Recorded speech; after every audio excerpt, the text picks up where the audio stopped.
Chapter 865. Suddenly, Ma Xinxin felt a deep sense of guilt and self-blame. When she was fat, Qin Feng did not look down on her at all. Now that Qin Feng's appearance had been changed by the dragon god, how could she look down on him? Qin Feng, I really don't look down on your current appearance. Please believe me. Ma Xinxin looked at Qin Feng seriously. Okay, then give me another kiss, and I'll believe you. Qin Feng looked at Ma Xinxin with a serious expression. Ma Xinxin did not think much of it. She bent down and kissed Qin Feng. Her lips were almost touching Qin Feng's lips. Ma Xinxin immediately jumped up. Why you jerk? Why you're a bully? Ma Xinxin finally realized that she had been tricked by Qin Feng. She had fallen into this pervert's trap. Qin Feng was a little embarrassed when he saw Ma Xinxin's reaction.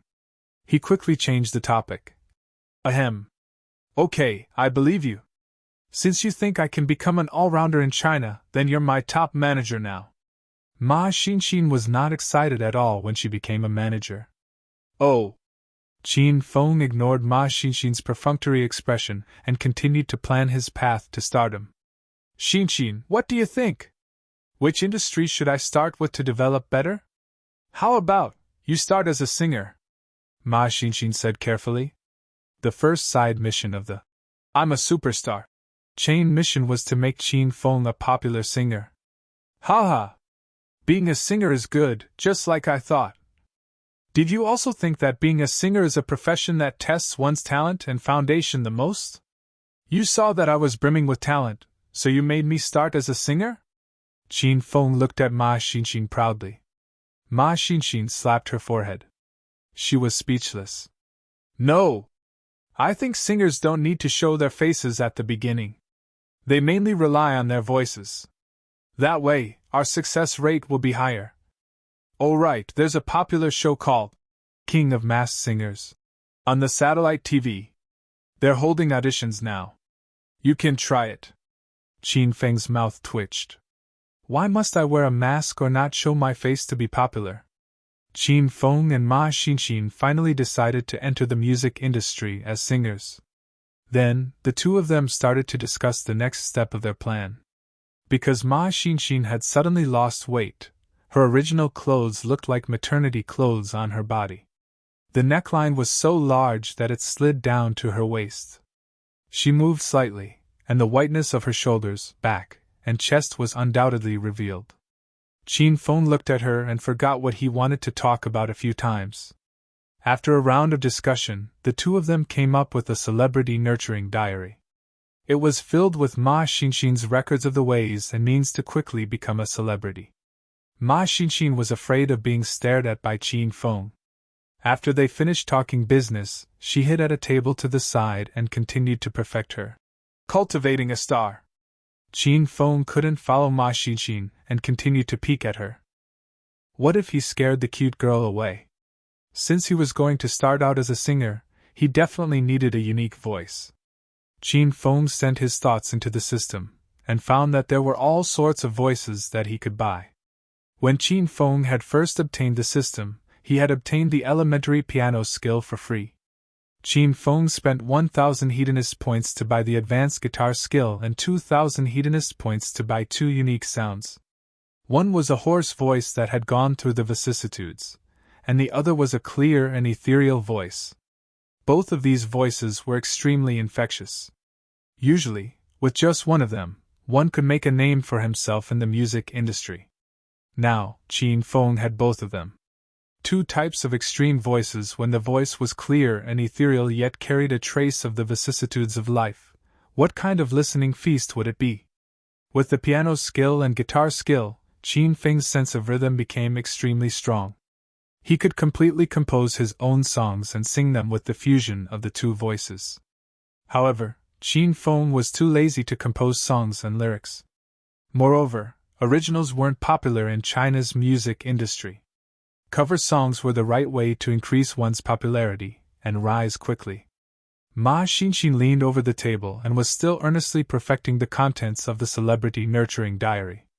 Qin Feng had already started to search for cover songs on his phone. The vicissitudes of life, the voice was a combination of clear and ethereal voice. This kind of voice was suitable for light music with a hint of sadness, and Qin Feng quite liked this kind of music. Soon, he decided on Lakeside of Daming Lake. Qin Feng opened the National Anthem app and downloaded the accompaniment of Lakeside of Daming Lake. With headphones on, the lively prelude sounded. In my arms, in your eyes where the spring wind is intoxicated, where the green grass is soft. Qin Feng opened his mouth. His ethereal and hoarse voice was a fusion of two extremes, instantly attracting Ma Xinxin's ears. Ka! The spinning gel pen in Ma Xinxin's hand suddenly dropped. She slowly turned around and stared at Qin Feng, who was sitting quietly at the head of the bed. The sunlight shone through the window and fell on Qin Feng's ugly scarred face. Qin Feng's clothes were tattered and stained with blood. His hair was stained with dust and stuck together like a chicken nest. He wasn't handsome, he wasn't clean, however, his voice was very enchanting. In an instant, Ma Xinxin was intoxicated. Ma Xinxin had heard this song before and really liked the original singer of this song. The singer's voice was very clean, but it lacked the deep hoarseness of Qin Feng's voice. Qin Feng only sang a cappella, so Ma Xinxin couldn't hear the accompaniment from the phone. She couldn't hear any harmonization, but it was this kind of cappella that showed Qin Feng's deep singing skills. How many years later, drifting like clouds, the changing footsteps make it hard for us to hold hands in this lifetime. How many of you and me are swallowed by the moonlight of the night? As she listened, Ma Xinxin closed her eyes. Childhood memories, elementary school, middle school, high school, university. When the memories of her youth filled her mind, a few drops of crystal-clear tears slid down her cheeks. Ma Xinxin cried, but she didn't know why she was crying. This song was too perfect. It resonated with her heart. Just one day, you suddenly appeared. You were clear and mysterious by the Daming Lake. After the song ended, Qin Feng opened his eyes. He was startled when he saw Ma Xinxin with tears streaming down her face. Xinxin, why are you crying? Who bullied you? Don't tell me you're homesick? Then you can go back. I can survive here alone. Or was my singing too bad? I don't think so. Qin Feng didn't think his singing could make Ma Xinxin cry. He thought she was crying because she was scared. Ma Xinxin calmed down after a while. Ma Xinxin was a bit embarrassed and looked at Qin Feng shyly. I am fine. Why, you sang really well. Qin Feng was relieved when he found out it wasn't his singing that was too bad that scared Ma Xinxin to tears. Is it really that good? Or are you too sentimental? Qin Feng bought 2 voices from the system, and he sang them himself. Therefore, Qin Feng didn't feel much about his singing and couldn't tell how bad it was. Ma Xinxin rolled her eyes at Qin Feng. She instantly became extremely flirtatious. You're the sentimental one. I can't even praise you. I finally know why they curse you behind your back. You deserve it. Qin Feng's face darkened. He asked, who dares to curse me behind my back? Don't you know? When you were in Acropolis University, all the teachers and students cursed you behind your back. Qin Feng rolled his eyes. He thought the lyrics of the song were very good. After many years, the past will go with the wind. Since you think it's good, then I'll upload it. Qin Feng brought the topic back to business. He turned on his phone and uploaded the recording to the national anthem. Oh right, you need to come up with a stage name. Are you going to use Qin Feng's name to become a celebrity? Ma Xinxin thought of an important question. Of course not. Qin Feng immediately rejected. Ma Xinxin finally felt that Qin Feng was low-key for once. He actually didn't use his real name to act pretentious. Qin Feng added, I'm so ugly now, and you want me to use my real name? Do you have a deep grudge against me? Ma Xinxin's mouth twitched a few times, but she didn't say anything. Qin Feng finally thought of a stage name. This name made Ma Xinxin speechless again. Qin Feng, why you really want to use this name? I think you should change it. This name doesn't suit you. Why doesn't it suit me? Qin Feng huffed and glared at Ma Xinxin. Jing Shuai, The homonym is really handsome. This is my true portrayal. Seeing that Qin Feng had to use Zheng Shuai, Ma Xinxin was speechless. Anyway, Qin Feng was the one who lost face, so Ma Xinxin didn't care about him. Qin Feng sang the song, Lakeside of Great Clear Lake, quite well. Ma Xinxin, the beautiful manager, started to get busy. She helped Qin Feng upload the recording to various singing apps and video websites, waiting to see the results. Before uploading it, Ma Xinxin repeatedly confirmed with Qin Feng about the stage name, Zheng Shuai. Qin Feng was determined to use this stage name. Ma Xinxin listened to Qin Feng's singing while uploading the recording. Even after listening to it more than 10 times, Ma Xinxin still had the urge to cry when she listened again. Not only did she want to cry, but she also wanted to lie in Qin Feng's arms and cry. Qin Feng, I've uploaded it to all the websites that can be uploaded. Now we just have to wait for the results. Ma Xinxin was busy for a long time and finally let out a sigh of relief. She stretched lazily and casually. Her entire body exuded a faint wildness. Her breasts became more shapely as she stretched, and Qin Feng was a bit dazed. Qin Feng, I'm talking to you. Are you asleep?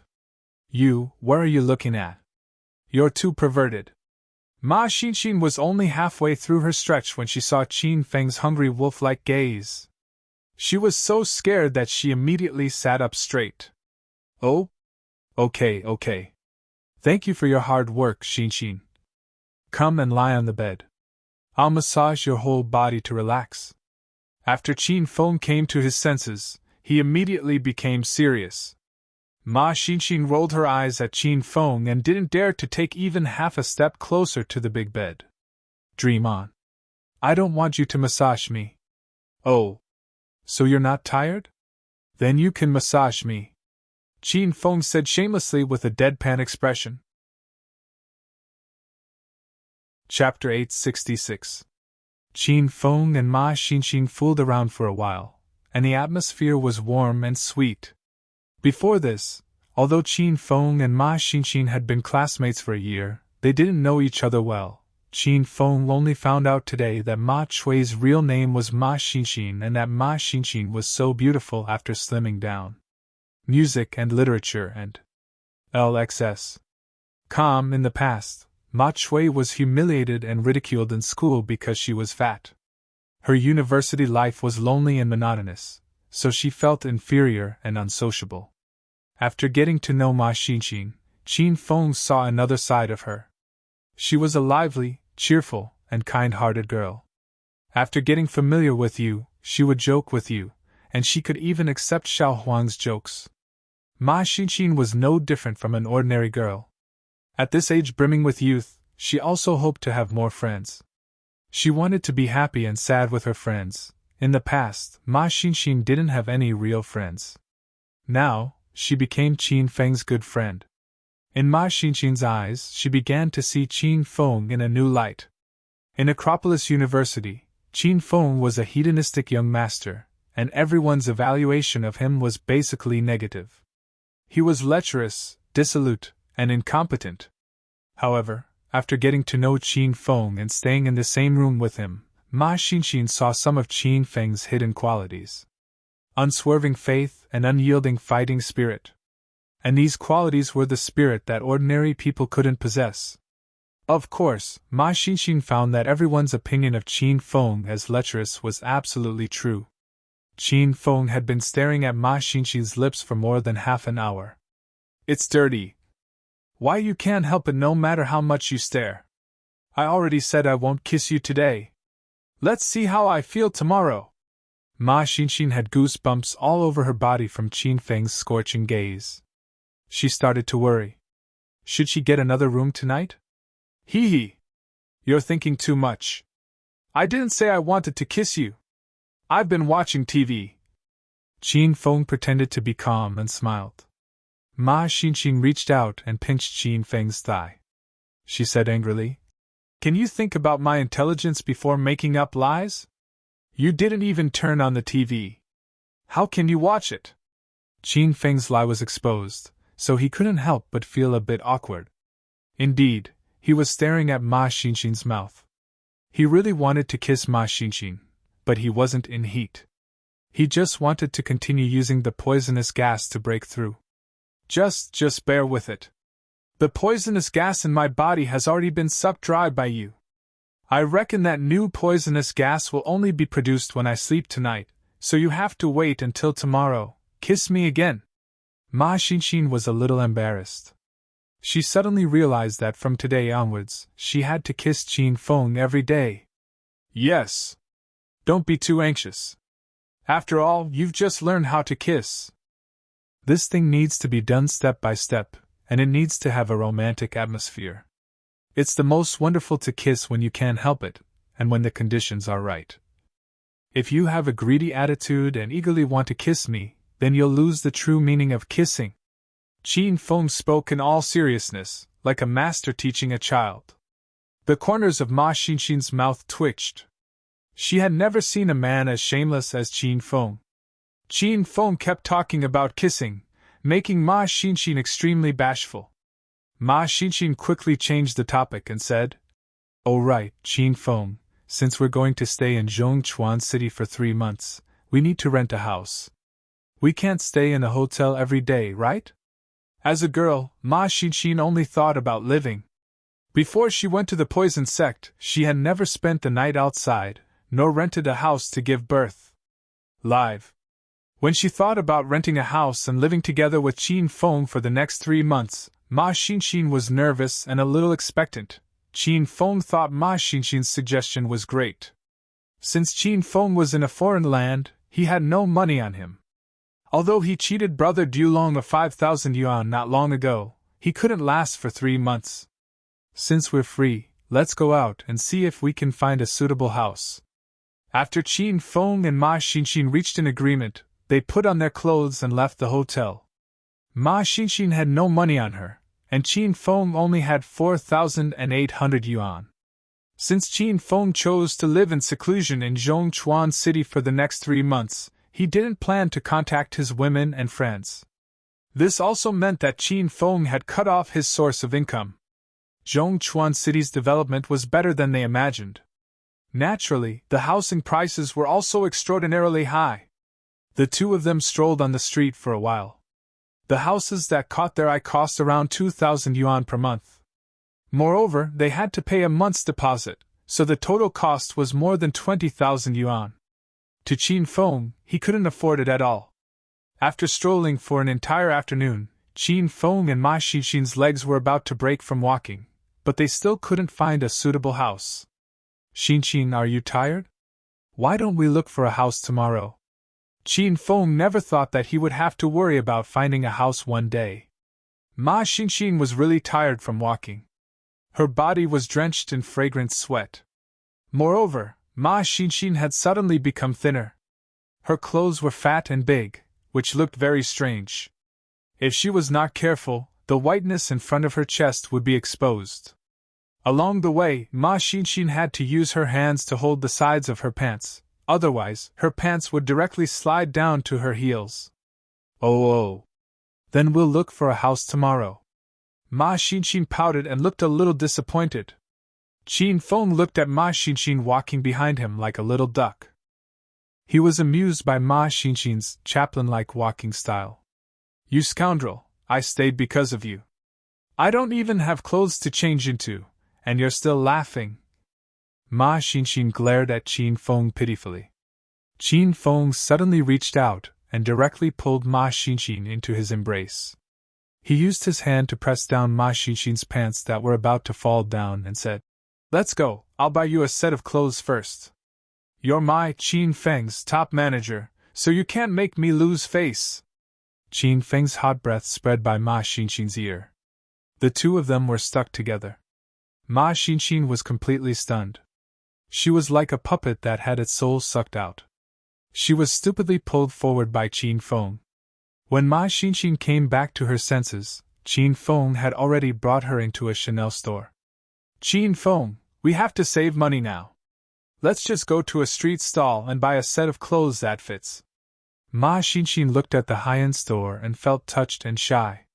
"How can that be? You're my manager, so you have to wear the best. Qin Feng acted like a tycoon and insisted on buying clothes here.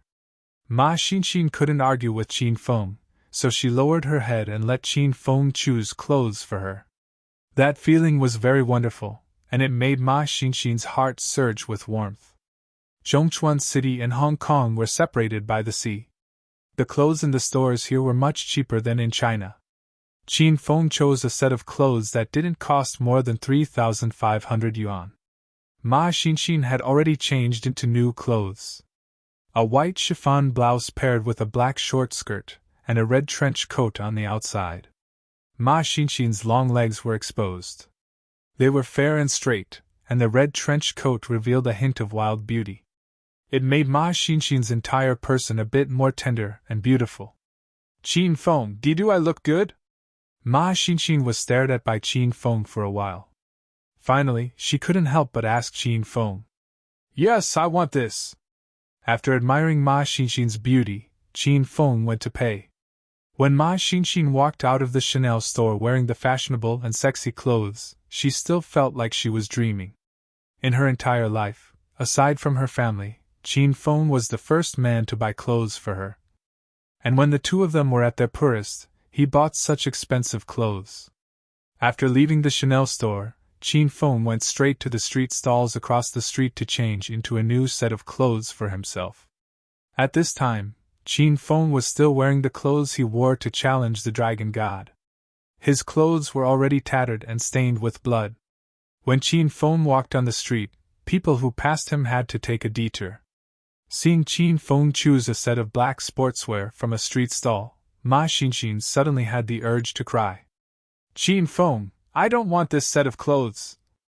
Let's return the clothes and then go to a store to buy you a suit, okay? Ma Xinxin suddenly grabbed Qin Feng's arm tightly, and looked at Qin Feng with a pleading expression. Qin Feng already paid. A set of sportswear only cost 100 yuan. Return what? You look good in this set of clothes, no need to return it. Qin Feng's tone was firm. But you still want to be a celebrity, you have to get a decent outfit. Ma Xinxin was so anxious that she was about to cry. Without waiting for Ma Xinxin to continue, Qin Feng glared at her and said, I'm not happy with what you're saying.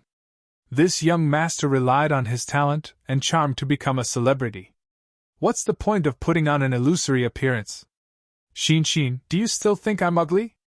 Ma Xinxin choked on Qin Feng's words and didn't know how to reply. She understood Qin Feng's thoughts. She discovered another side of Qin Feng that no one knew about. Although this man was often indecent and lecherous, when he was warm, he could melt a woman's heart. Hi! Beauty, you're really pretty. What do you do? After Qin Feng and Ma Xinxin bought clothes, they were about to go back when a man with long hair and an artist's style walked over. The man didn't pay attention to Qin Feng at all. His gaze lingered on Ma Xinxin's long legs. After a while, he stared at Ma Xinxin's charming face. Who are you? I don't know you.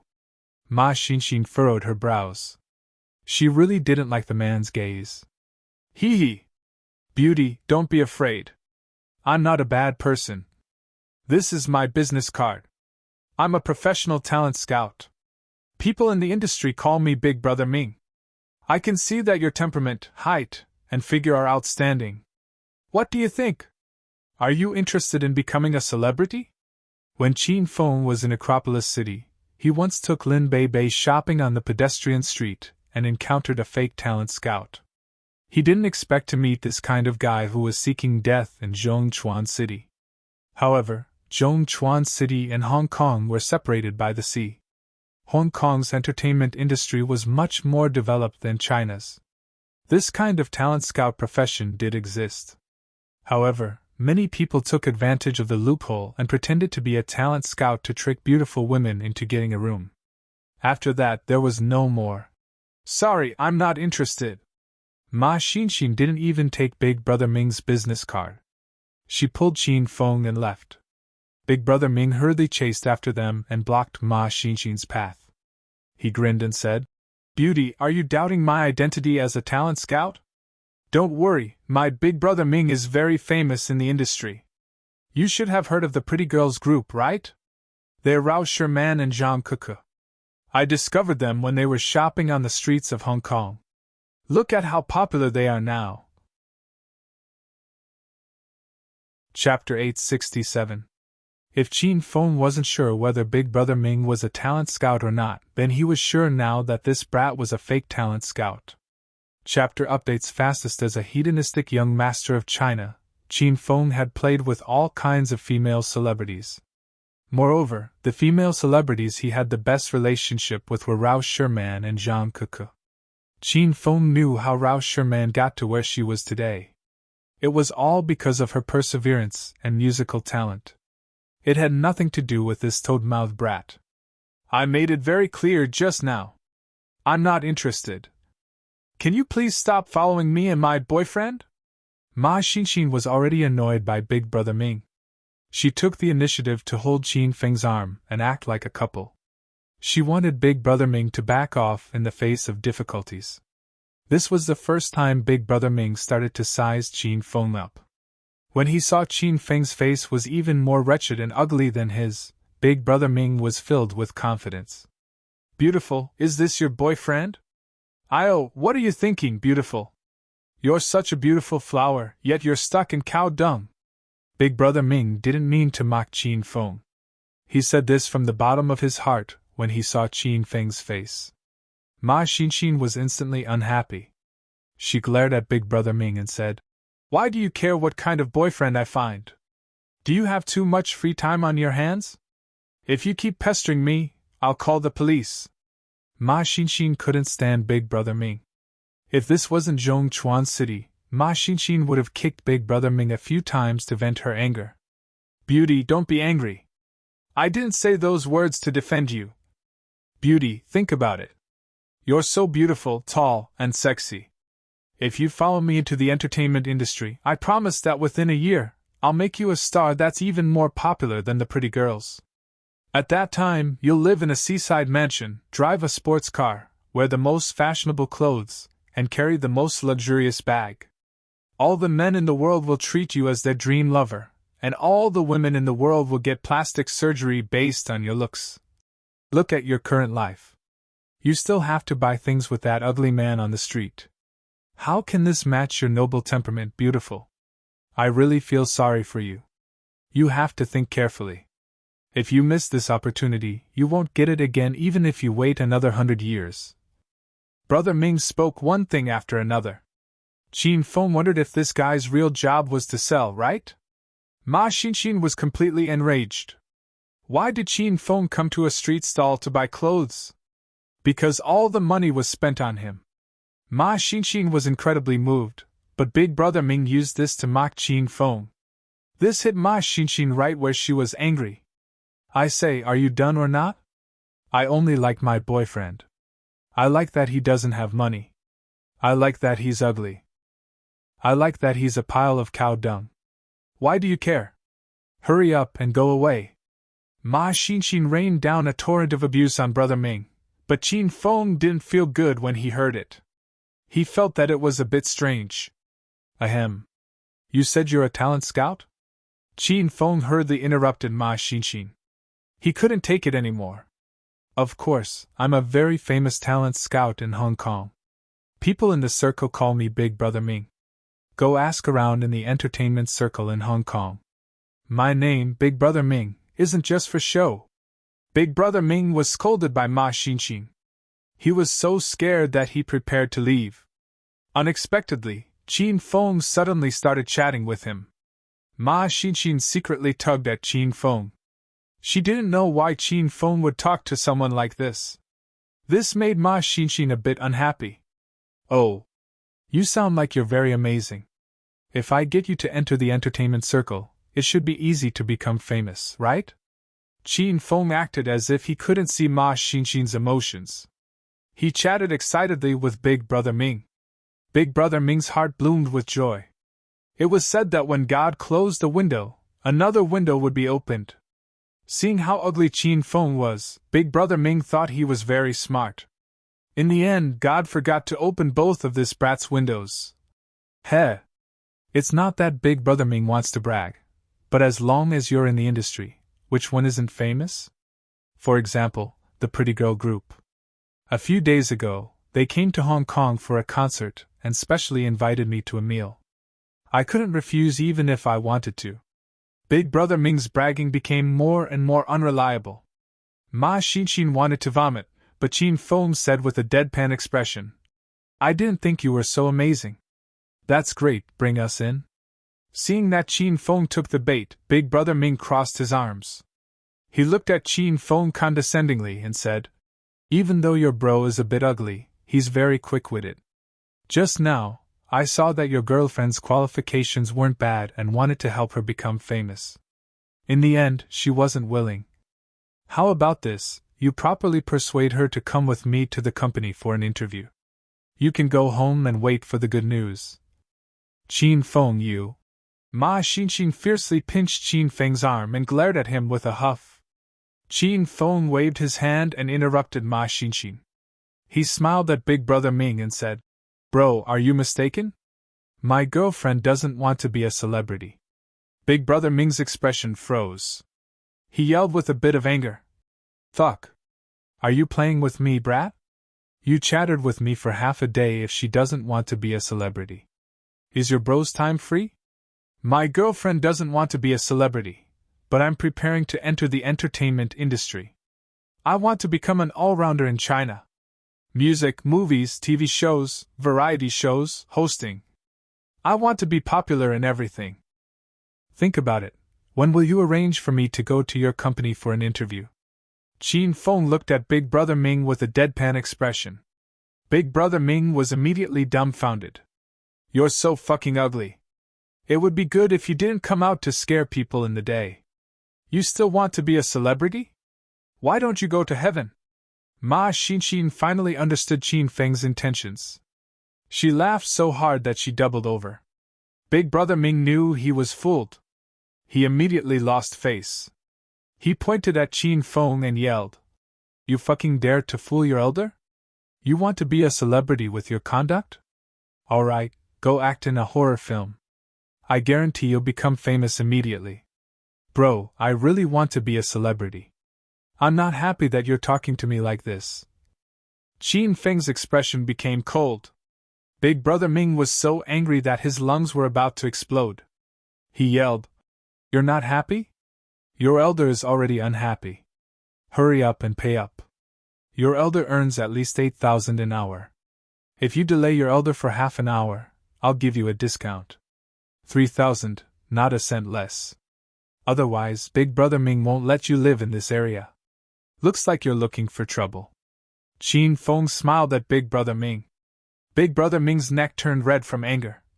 "I'm looking for trouble? Don't talk nonsense, brat. Are you going to pay up or not?" "No way. You ugly freak, you're looking to die." Big Brother Ming didn't waste any more words with Qin Feng. He threw a punch at Qin Feng's face. Ma Xinxin was just about to protect Qin Feng when she found that Qin Feng had already grabbed Big Brother Ming's fist. "Why you hurry and let go?" A boundless force came, and Big Brother Ming's fist couldn't advance any further. Qin Feng didn't let go. Instead, he tightened his grip. A crisp sound rang out, followed by Big Brother Ming's heart-wrenching scream. His fist was deformed from Qin Feng's grip, and a few of his bones were broken. Why you? Big Brother Ming was in so much pain that he was sweating profusely. He couldn't even complete a sentence. Why you? What about you? Are you mute? I say, you professional scouts, why aren't you professional at all? Why can't I be a celebrity? Don't you know that's discrimination? I can sue you in court. Why you hurry and let go?" Big Brother Ming's teeth were about to shatter from gritting them. He finally realized that he had encountered a madman today. "You won't listen to me. Don't be a talent scout in the future. You're not cut out for that." Qin Feng had played enough. He kicked Big Brother Ming. With a scream, Big Brother Ming flew into a dumpster 10 meters away. Qin Feng was still a bit depressed because he lost to Godly Dragon. At this time, he clapped his hands, feeling incomparably carefree. "Silly girl, what are you standing there for? Let's go back to the hotel." Qin Feng was already walking back. Ma Xinxin came back to her senses and immediately followed. Halfway there, Ma Xinxin couldn't help but look back at Big Brother Ming in the dumpster. Originally, Ma Xinxin hated this person, but now, she only felt pity. This Qin Feng's methods of torturing people were simply too cruel. It was torture from the depths of the enemy's soul. The two of them returned to the hotel. Qin Feng took a shower. Then, he wrapped himself in a towel and walked around Ma Xinxin to the bed as if there was no one else around. It was Ma Xinxin's first time seeing a shirtless man. Moreover, Qin Feng's chest and abdominal muscles were very strong. They were practically an inverted triangle. Ma Xinxin's face and ears flushed. At the same time, she was a bit angry. Because the bathroom was the shortest path to the bed, Qin Feng didn't go straight to the bed. Instead, he deliberately walked in a big circle. He insisted on swaying in front of Ma Xinxin.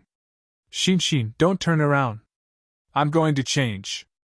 I'm naked. Qin Feng had just gotten on the bed when a seductive, hoarse voice sounded. Ma Xinxin didn't think much of it, but after Qin Feng said this, she couldn't help but picture Qin Feng changing naked in her mind. Huh! Have you been training too much lately? Your chest muscles are as hard as rocks, and your abdominal muscles are as big as eggs. Qin Feng spoke nonstop as he changed clothes. Ma Xinxin already covered her ears. She was so angry that she gritted her teeth. She wanted to kick Qin Feng. Xinxin, you mustn't peek. I haven't put on my clothes yet. Qin Feng raised his voice. Ma Xinxin could hear him even if she covered her ears. Hurry up and change. Who wants to peek? You won't even let me look. You really spoil my appetite. Ma Xinxin couldn't take it anymore and complained. Qin Feng let out a long sigh and muttered to himself. AI! Too bad you can't appreciate such a magnificent weapon. Ma Xinxin rolled her eyes and almost fainted from anger. Chapter 868. Qin Feng changed his clothes for half an hour. He really enjoyed the feeling of running naked on the bed. Ma Xinxin, on the other hand, was extremely torturous. She wanted to go out and hide for a while, but she was afraid that if she got up, she would accidentally see something she shouldn't see. Xinxin, have you recovered from the poison in your body? Qin Feng wore a black tracksuit he bought from a street stall and laid comfortably on the bed while watching TV. Ma Xinxin peeked at Qin Feng carefully. Seeing that he had finally changed, Ma Xinxin's worried heart relaxed. Not yet. Don't keep thinking about it. Even if I recover, I might not let you kiss me. Ma Xinxin was exhausted from shopping the whole day. Now that Qin Feng had changed, Ma Xinxin could finally lie on the bed for a while. Xinxin, check if the views of the recording I sent has exceeded 100 million. Qin Feng suddenly thought of the important matter. Ma Xinxin rolled her eyes. She turned on her phone and complained. Exceeded 100 million? Are you kidding me? It's already good enough if the views exceed 1,000. What's the use of exceeding 1,000? My goal is to become a popular singer in China. After I open my Weibo, I must have 20 million fans. Qin Feng had long studied the chain mission. I'm a superstar. The system's criteria for the first side mission was to have more than 20 million fans on Weibo and not to make fans on their own. Ma Xinxin had already opened the website. She was shocked when she saw the number of views. Wow! Qin Feng, you're pretty good. This recording has only been released for less than 6 hours, and your views have already exceeded 2,000. Ma Xinxin was shocked. Qin Feng thought it really exceeded 100 million, but it only exceeded 2,000. 2,000 won't do. 20 million is more like it. Qin Feng became serious. This was the limit set by the system, and Qin Feng couldn't change it. Ma Xinxin still couldn't understand why Qin Feng wanted to be a star. Why did he want to be a star with this ugly face? Ma Xinxin thought Qin Feng was acting like a playboy and would give up on the idea of becoming a star after 3 minutes of popularity. However, when she saw Qin Feng's serious expression, she realized she was wrong. Qin Feng really wanted to become a star. Qin Feng, aren't you waiting to find the dragon god for revenge in 3 months? Why do you want to be a celebrity? Ma Xinxin looked at Qin Feng with confusion. It was hard for Qin Feng to explain. He couldn't say that it was a quest issued by the system. I'm serious about becoming a celebrity. This isn't a joke. Help me think of a way to quickly increase my fame. Qin Feng looked at Ma Xinxin seriously. Ma Xinxin no longer doubted Qin Feng. After thinking for a while, Ma Xinxin said, I just looked at the comments under your song. Almost all of them are praising you. There's nothing wrong with your singing. The biggest problem now is that you haven't done enough publicity. Qin Feng nodded. He felt that Ma Xinxin was right. After all, Qin Feng debuted as a newcomer. No matter how well he sang, if there wasn't enough publicity, his fame could only rise bit by bit. It was almost impossible for him to become famous overnight. What other good ideas do you have? Qin Feng asked. If you really want to be famous, you can ask your relatives and friends to help you publicize. With the influence of the Qin family, and your friends in Huaxia, it should be very easy. Qin Feng shook his head and said seriously, I don't want them to help unless it's absolutely necessary. Ma Xinxin's eyes began to shine. She discovered that at this moment, Qin Feng had that kind of strong faith again. This kind of spirit made Ma Xinxin very fascinated. Qin Feng's identity was obviously very powerful, and his interpersonal relationships were very strong. However, Qin Feng relied on his own hard work to become a celebrity. This kind of spirit and fighting strength was worth learning from. It's okay. I'll stay with you and watch you become famous. I believe that you will become famous. Ma Xinxin's expression was firm, and she looked at Qin Feng tenderly. Qin Feng nodded and said, Yes. I also believe that I will become famous. At most, it will take a little longer. However, once I ask my relatives and friends to help me, they will see my current ugly appearance. I can't accept this kind of thing. The corner of Ma Xinxin's mouth twitched. Her infatuated eyes suddenly dimmed. She wanted to bite Qin Feng's head. Qin Feng, I think you should put some effort into choosing songs. Although the song you sang before, By the Lake of Daming Lake, was very nice, this song isn't very popular. You should choose a few covers of the most popular songs at the moment. This way, the chances of people finding your songs will be higher, and the chances of them listening to your songs will be higher. Ma Xinxin gave some good suggestions, and Qin Feng felt that this was really the case. Who's the most popular singer right now? Qin Feng asked. The Pretty Girl group is very popular right now, but can you sing their songs? Ma Xinxin pouted and looked at Qin Feng. When the Pretty Girl group was mentioned, Qin Feng immediately thought of Rao Sherman. When he thought of Rao Sherman, he thought of her famous song, Because of You. This song was very popular, and Qin Feng was also very familiar with it. When Rao Sherman went to Acropolis City, the two of them even worked together in the Qin Manor's villa. At that time, Su Ruoro was stunned. She even felt that Qin Feng's piano music was better than Rao Sherman's song. Later, when Lu Xiaojia's school held an end-of-term party, Qin Feng and Lu Xiaojia also worked together on this song. Then I'll record a song now and post it online to see how it goes. Qin Feng sang as soon as he said he would. Before Ma Xinxin could react, Qin Feng's ethereal and slightly hoarse voice sounded. Because of you, I won't give up on my dream. Because of you, there's light in front of me. We met in the summer 8 years ago. In the blink of an eye, time flies. I'm walking on the road of my dream, and it's all because of you. And you, where are you? The tune was sorrowful, and the lyrics tugged at one's heartstrings. Coupled with Qin Feng's unique dual voice, he vividly sang this song to another peak. When Qin Feng opened his mouth, Ma Xinxin was mesmerized. She once again recalled the past, and tears once again flowed down her cheeks. Xinxin, did I sing well? Qin Feng had already finished singing the song, but he realized that Ma Xinxin was moved to tears by him again. Qin Feng extended his hand to help Ma Xinxin dry her tears. Ma Xinxin's heart raced, but she didn't reject Qin Feng's good intentions. When Qin Feng's fingers rubbed Ma Xinxin's soft face, sparks flickered in Ma Xinxin's heart. Qin Feng, after this song is released, the number of views will definitely increase by several times. Ma Xinxin was Qin Feng's first listener. She wasn't comforting Qin Feng. Ma Xinxin sincerely felt that Qin Feng sang very well. It was very good. She believed that other people would also be moved by Qin Feng's song. Qin Feng and Rao Sherman sang this song completely differently. As a man and a woman, they sang this song in two different styles and reached two different peaks. Qin Feng's voice was purchased from the system. He also had elementary piano skills and advanced guitar skills, so he wasn't surprised that he could sing such a beautiful song. He was much calmer than Ma Xinxin. That's fine.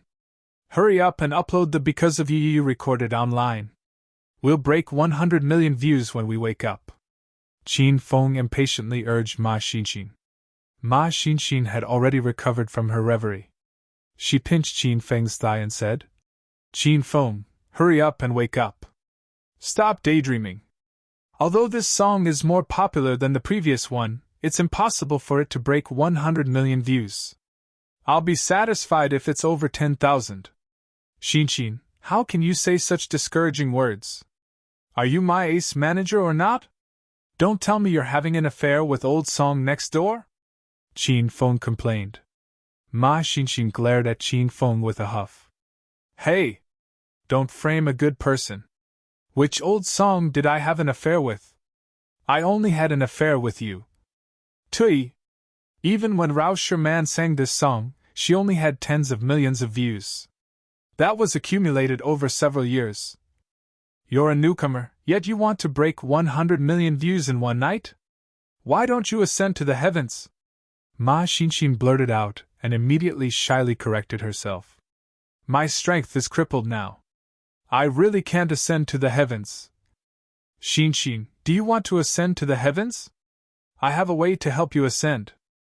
Qin Feng's thoughts jumped so fast that Ma Xinxin couldn't keep up. Weren't they just talking about music? How did they suddenly jump to the heavens? Ma Xinxin quickly regained her senses. Her youthful and charming face instantly flushed red. She finally understood the meaning behind Qin Feng's words. Why, you're shameless.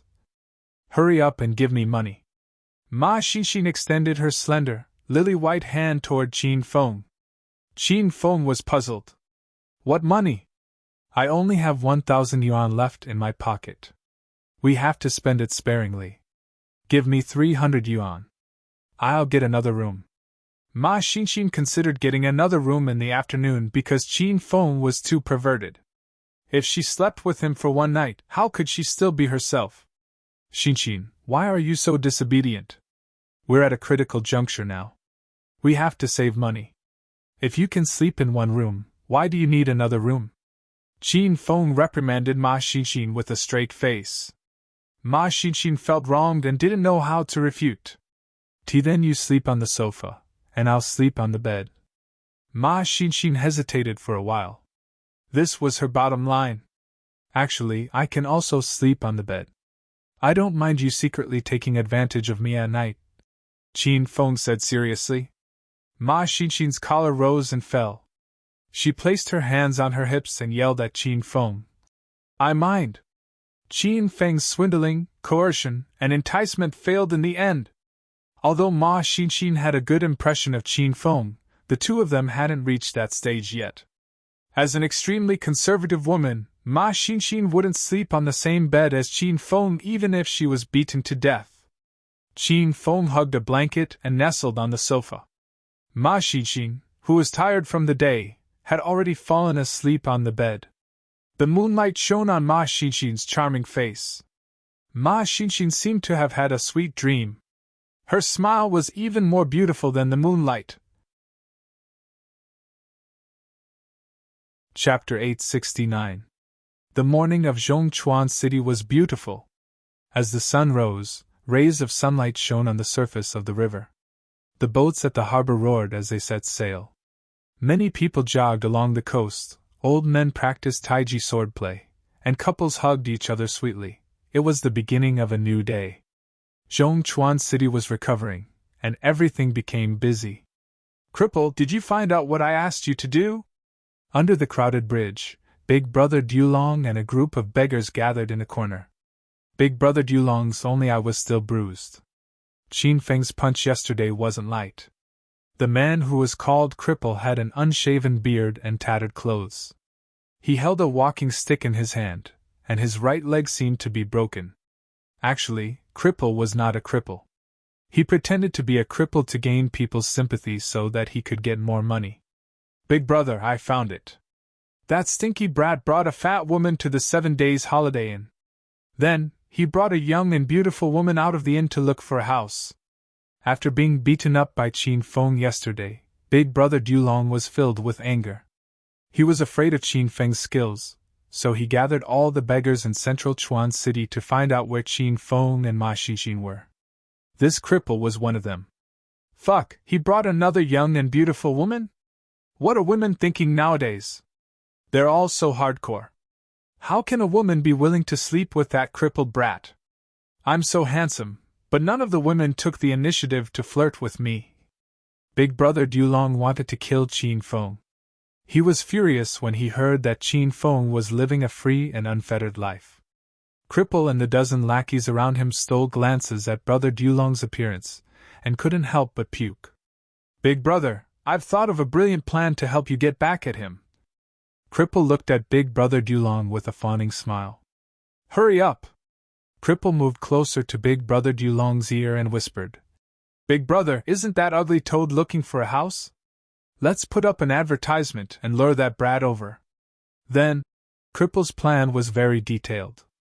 It was obvious that he had thought about it for a long time. Big Brother Dulong's single eye flashed with a playful smile. He thought it was a good plan. Ha ha! Brilliant, this is absolutely brilliant. All right, Cripple, you're getting smarter and smarter. You'll be in charge of this. As long as Big Brother gets his revenge, I'll let you manage the area around the Heavenly Bridge. Cripple was overwhelmed by the favor and hurriedly replied. All right, don't worry, Big Brother. I'll definitely settle this for you. Big Brother Dulong was causing trouble early in the morning, while Qin Feng and Ma Xinxin woke up naturally. As soon as he woke up, Qin Feng jumped onto the bed. Xian, you've gained weight. This is great, you've gained weight again. Ma Xinxin opened her eyes and saw Qin Feng's ugly face. She was so shocked that she almost fell off the bed. When did you go to bed? You took advantage of me while I was asleep? Ma Xinxin hurriedly lifted the quilt to check her body. After a while, she let out a long sigh of relief. Fortunately, she had kept her integrity for so many years. No, her chastity was still there. However, very quickly, Ma Xinxin's chubby lips pouted stubbornly and her eyes widened. She discovered that Qin Feng seemed to like it better when she was fat. Xian, hurry up and give me a kiss! Qin Feng's desire for power was almost insane. He wanted nothing more than to suck out every last bit of poison in Ma Xinxin's body. Ma Xinxin pushed Qin Feng away and yelled angrily. Go away! I'm not in a good mood, so I won't give you a kiss today. After pushing Qin Feng away, Ma Xinxin hurriedly jumped off the bed and hid in the bathroom. Qin Feng also ran to the sink and started brushing his teeth.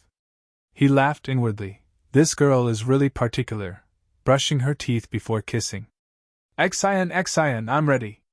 Hurry up and come! After Qin Feng finished washing up, he laid on the bed for a while before Ma Xinxin finally came out of the bathroom. Ma Xinxin didn't have any pajamas, and only had a white towel wrapped around her body. The towel was made of very little material and could only cover Ma Xinxin's important parts. Her long legs, fragrant shoulders, and jade-like neck were all exposed and emitted waves of fragrance. I said I won't give you a kiss today. Go out first, I want to change. Ma Xinxin glared at Qin Feng unhappily. Qin Feng didn't leave. He laughed carelessly and said, Then hurry up and change, I don't mind. Ma Xinxin rolled her eyes. She really wanted to pry open Qin Feng's head and see what was inside. Or was Qin Feng's brain different from normal people's? Otherwise, how could this person be so shameless and serious? You don't mind, but I do. Hurry up and go to the bathroom for a while. I really want to change. We still have to continue looking for a house today. Ma Xinxin was so wrong that she was about to cry. Qin Feng didn't make things difficult for Ma Xinxin and ran to the bathroom to take a shower. When Qin Feng came out, Ma Xinxin had changed into the clothes she bought yesterday and sat quietly by the window. Qin Feng, I just saw the number of hits for yesterday's recording. It already broke 10,000. Ma Xinxin yelled excitedly. Qin Feng shook his head. The number of hits was too far from what Qin Feng wanted. Only 10,000? If it continues to develop at this speed, when will it reach 20 million? No, it's still too slow. Speaking of the singer mission, Qin Feng became serious. This was a serious matter. 10,000 hits and 2,000 comments in one night is already heaven-defying. Qin Feng, don't be too anxious. Ma Xinxin could see that Qin Feng really cared about the singer mission, so she started to comfort him. Qin Feng walked to Ma Xinxin's side and looked at the comments on Ma Xinxin's phone. Ma Xinxin sat on the chair. Her legs were fleshy and shiny. She raised her head and looked at Qin Feng. She seemed to be straining herself. The comments were all praises. Some people even requested Qin Feng to sing other people's songs. Qin Feng skimmed through the comments and returned the phone to Ma Xinxin. Qin Feng lowered his gaze, and his eyes happened to meet Ma Xinxin's beautiful eyes. Ma Xinxin had become a big fat girl. She was a completely different person from the slender and charming Ma Xinxin. Qin Feng's expression was gentle, revealing a trace of affection. Ma Xinxin closed her legs and grabbed the hem of her clothes. She was so nervous that her fats were trembling. The scene seemed to freeze. The atmosphere became ambiguous in an instant. The sun shone down from the French window. Ma Xinxin's breath was filled with Qin Feng's manly scent. Her breathing became heavier, her chest rose and fell, and a layer of sweat seeped out of her forehead. Qin Feng slowly bent down and protected Ma Xinxin's bucket-like waist with one hand. Their lips touched. Waves of surging and powerful poisonous gas surged over, instantly filling Qin Feng's veins and blood. Qin Feng hurriedly used his inner qi to suppress the poisonous gas and convert it bit by bit for cultivation. This process wasn't fast, and their lips were stuck together. This was Ma Xinxin's third kiss with Qin Feng, but the instant their lips touched, Ma Xinxin's mind went blank.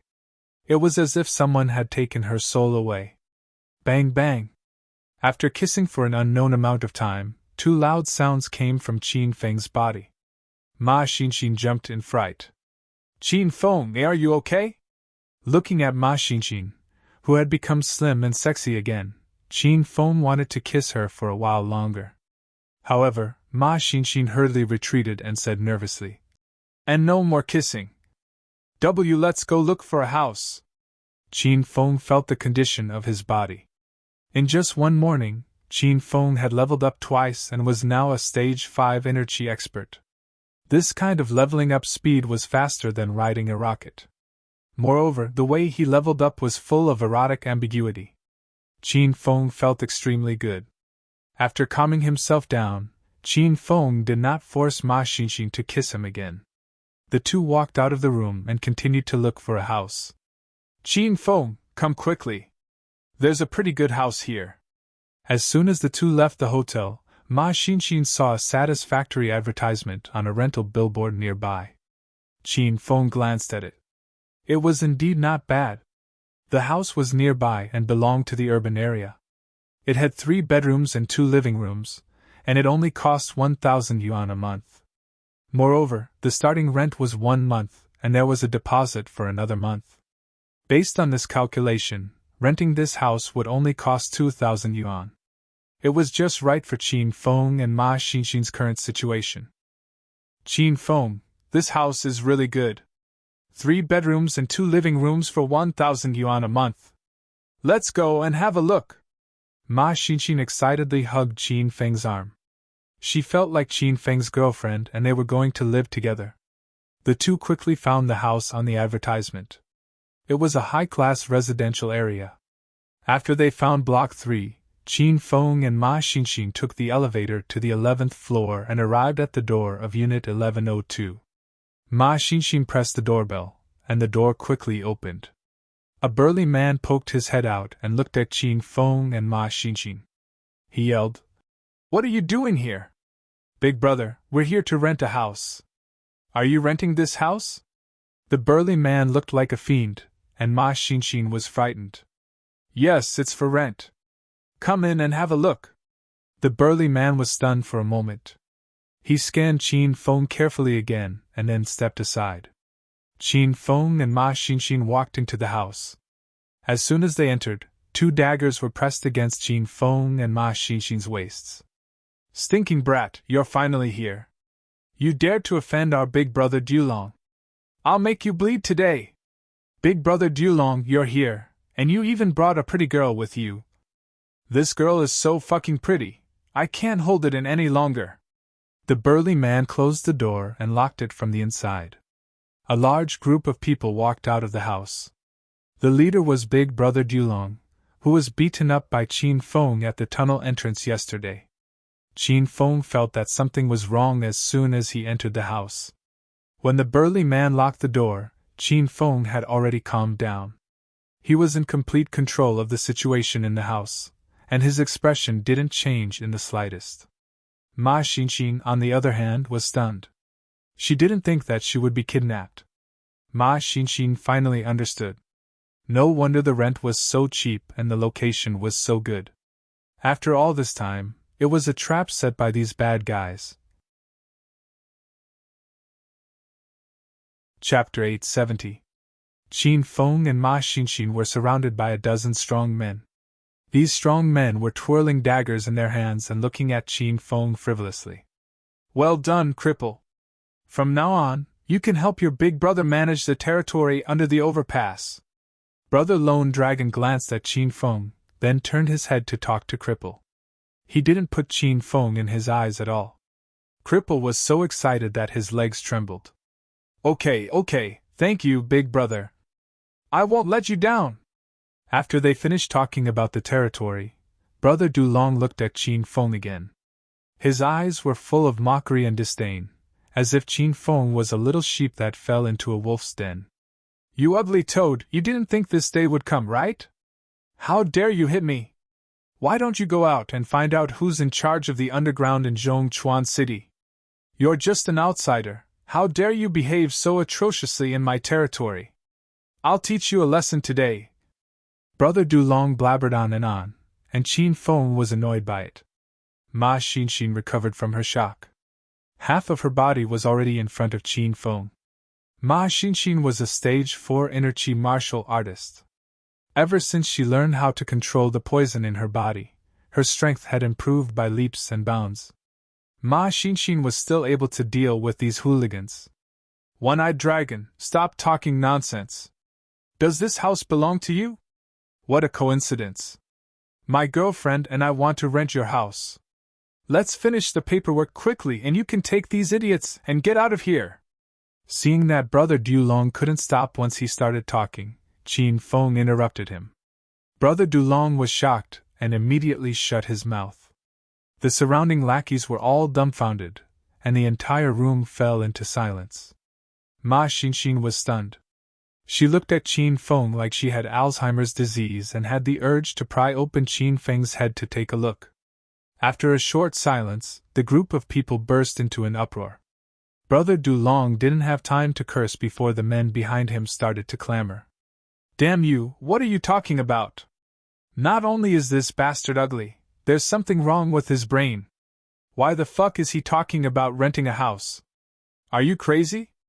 Brother Lone Dragon, this ugly toad just called you a one-eyed dragon. How dare it call me a one-eyed dragon?" Everyone had a nickname, and it was a nickname that other people gave them. Brother Dulong's nickname was One-Eyed Dragon.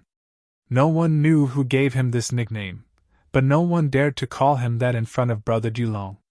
Brother Lone Dragon hated it the most when people called him One-Eyed Dragon, just like how Willow Tree hated it the most when people called him Fatty.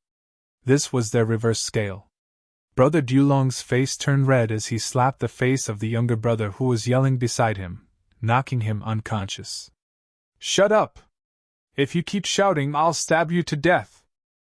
The underling who was beaten immediately came back to his senses. He was so scared that his whole body trembled. He quickly retreated to the corner, and didn't dare to make a sound. "Ugly Toad, you are very tough, aren't you?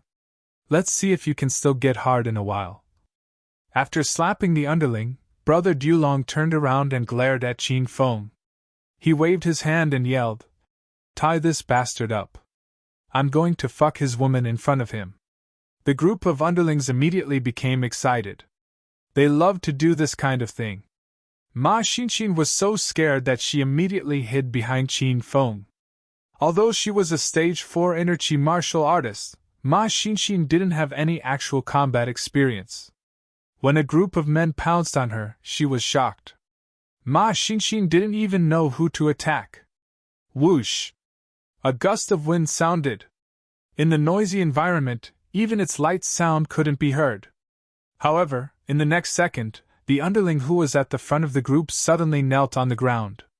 The underling started to scream at the top of his lungs, and the people behind him stopped. Everyone looked at their comrade in astonishment. That person knelt on the ground and screamed more miserably than a pig being slaughtered.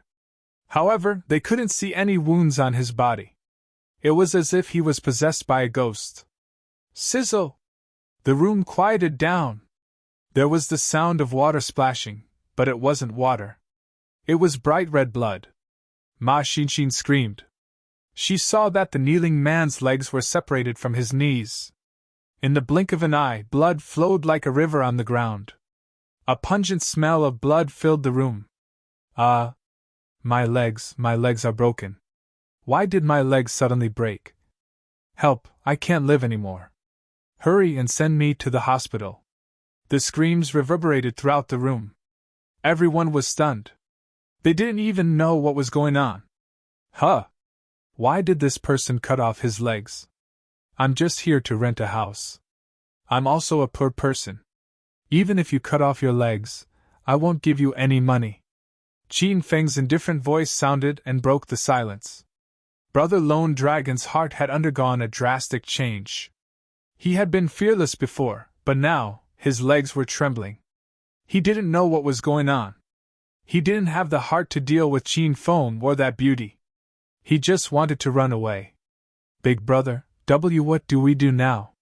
Cripple came back to his senses and looked at Brother Dulong blankly.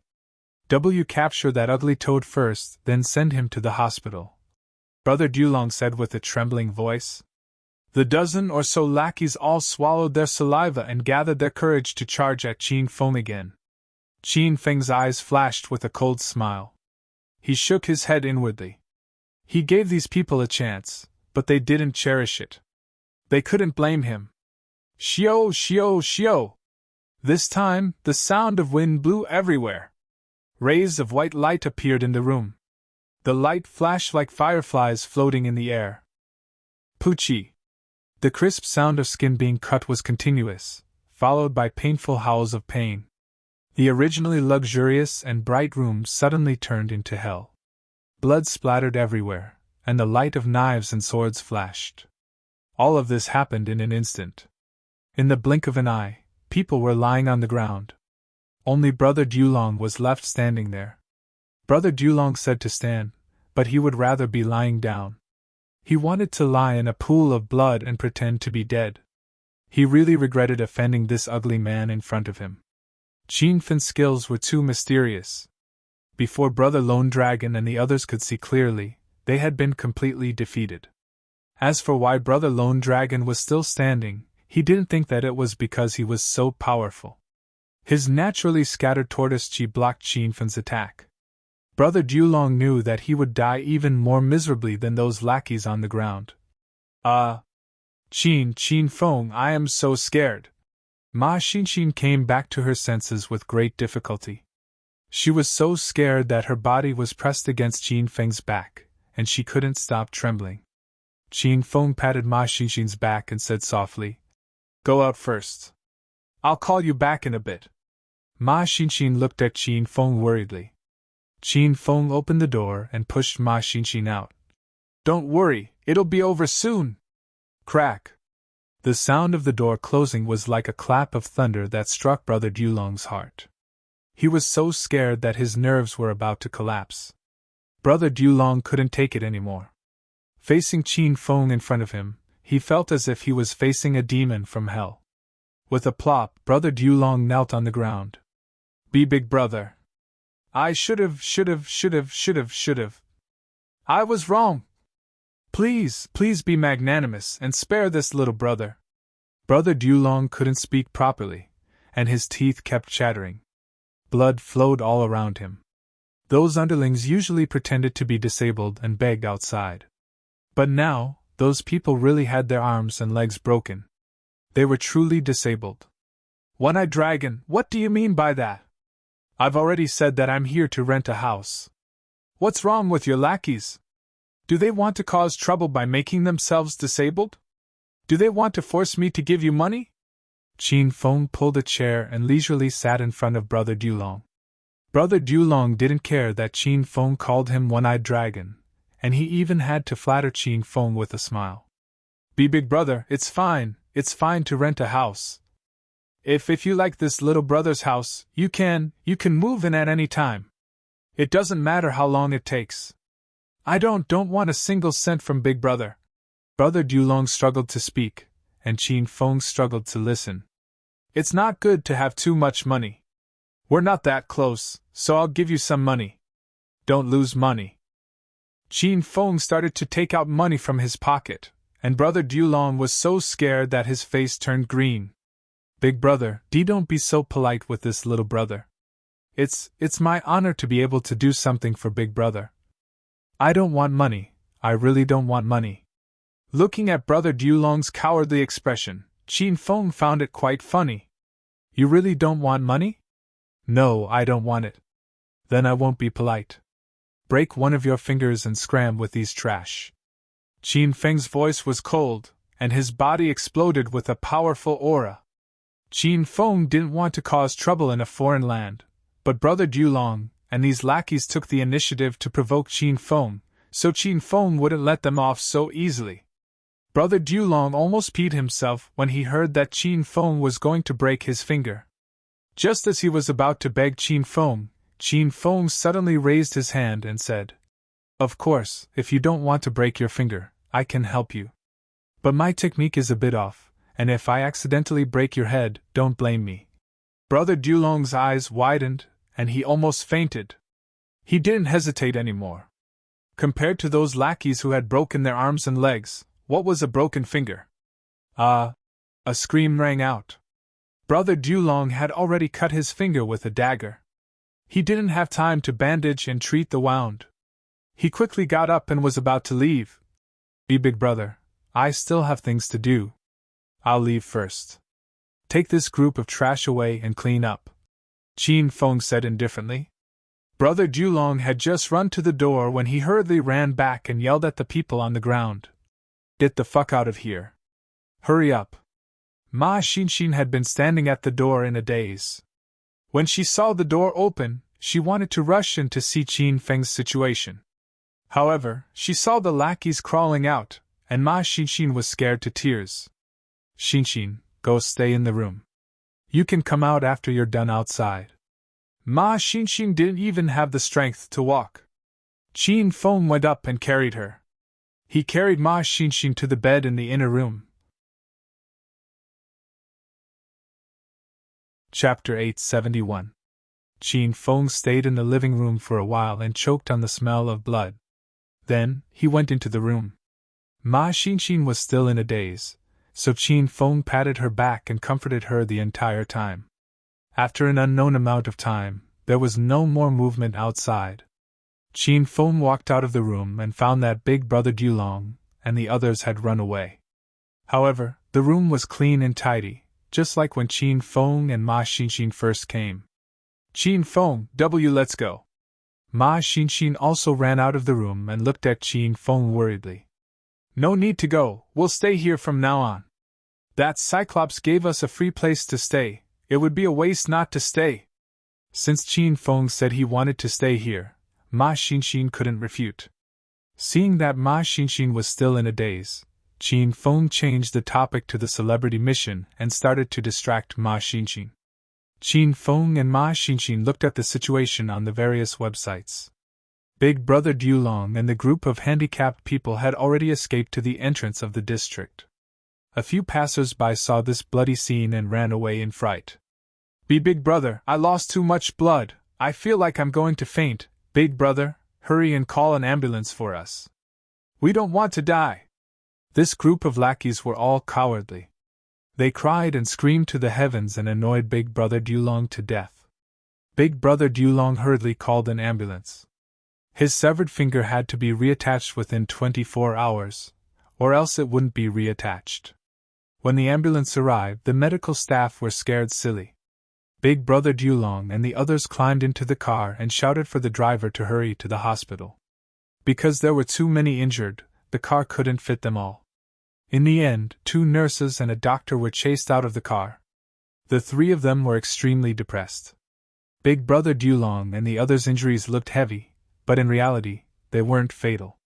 When they arrived at the hospital, the doctor stopped everyone's bleeding and bandaged their wounds. Their lives were saved. Big Brother, isn't that brat too strange? I still haven't come back to my senses. I lost an arm, what will I do in the future? Big Brother, we must take revenge. You idiot, you still want to take revenge? If I can keep my life this time, I'll count on Amitabh. Anyway, I'll never provoke that ugly toad again. He's a fucking monster. Brother Dulong and his gang were all gangsters. They booked 2 rooms. The patients in the rooms didn't dare stay with them. They either left the hospital voluntarily or applied to be transferred to another room. Brother Lone Dragon's injury was the lightest. His broken finger had already been reconnected. Even now, he still felt some lingering fear. However, he couldn't swallow this anger. He, Big Brother Lone Dragon, had never been bullied in Zhongchuan City for so long. Big Brother, I've thought of a good way to kill that ugly toad. Cripple wasn't actually a cripple. He had always pretended to be a cripple and begged for sympathy. In the end, Qin Feng had cut off one of his legs, so he really became a cripple. What is it? Everyone looked at Cripple with an expectant expression. Cripple hated Qin Feng to the core. He gritted his teeth and said, Big Brother, that brat's skills are strange. It's unrealistic for us to find trouble with him. However, we can let the police take care of him. No matter how strong that ugly toad is, I don't believe he's stronger than a gun. Everyone understood Cripple's plan after he finished speaking. Big Brother Lone Dragon started to clap his hands. This plan was really good. Okay, I'll call the police now. That ugly toad injured so many of us. We must put him in jail and execute him. Since Big Brother Lone Dragon was in the underworld of Zhongchuan City, he naturally knew some friends in the police station. He walked out of the room and prepared to find a secluded place to call the police. Qin Feng, the number of views for your song because of you has doubled again. It's already over 20,000 views, and there are over 3,000 comments. Ma Xinxin was already focused on becoming a singer. She was extremely excited when she saw the number of views increasing. Only 20,000? It's still too far away. We can't go on like this. Qin Feng glanced at Ma Xinxin's phone. This number clearly wasn't what he wanted. Ma Xinxin sighed and said, Sigh. It's not that easy to get 20 million views. Oh, by the way, many people in the comments said they want to see your face. Do you want to record a video? It'll probably be a little popular. Record a video? Will people be charmed by me after they see my face? What if they come and block my door? Qin Feng looked out the window with a serious expression. Ma Xinxin rolled her eyes. She was too lazy to respond to Qin Feng. Xinxin, I have an idea. Maybe I can freeload a lot of people. Qin Feng's eyes suddenly lit up. Hurry up and say it. Ma Xinxin sat up straight and stared at Qin Feng. I'll sing because of you again. This time, I'll play the guitar as the accompaniment. Then, I'll send the video to the pretty girls' Weibo and let their fans become my fans. Ma Xinxin understood Qin Feng's intention. He wanted to use the pretty girl's Weibo to make a name for himself. That's a good idea. You sang because of you to another level. I believe Rao Sherman will admire you when she hears your voice. If she mentions your video on Weibo, you'll be famous in an instant. Ma Xinxin was excited. Qin Feng's idea was really ruthless. After the two reached an agreement, Qin Feng didn't hesitate and directly went out to buy a normal guitar. Actually, Qin Feng could buy it from the system, but he was afraid that would make Ma Xinxin suspicious. After buying the guitar, Qin Feng sat under the floor-to-ceiling window. The sunlight fell on Qin Feng's body. Qin Feng wore black sportswear, which added a youthful air to the campus. Are you ready? Qin Feng looked at Ma Xinxin and asked. Ma Xinxin held her phone and was responsible for recording a video for Qin Feng. She looked at Qin Feng's face and said somewhat guiltily, Why don't I wear a mask? It'll be more mysterious. Go to hell. Hurry up and record. Qin Feng was very angry. Was his current appearance really that ugly? Qin Feng thought for a while and realized that he forgot what he looked like now because Qin Feng hadn't dared to look in the mirror for 2 days. Everything was ready. Qin Feng and Ma Xinxin became serious. Under the sunlight, Qin Feng sat on the chair with one foot on the ground and the other leg bent to support the guitar. Ding ding ding! A sweep signified the beginning of the performance.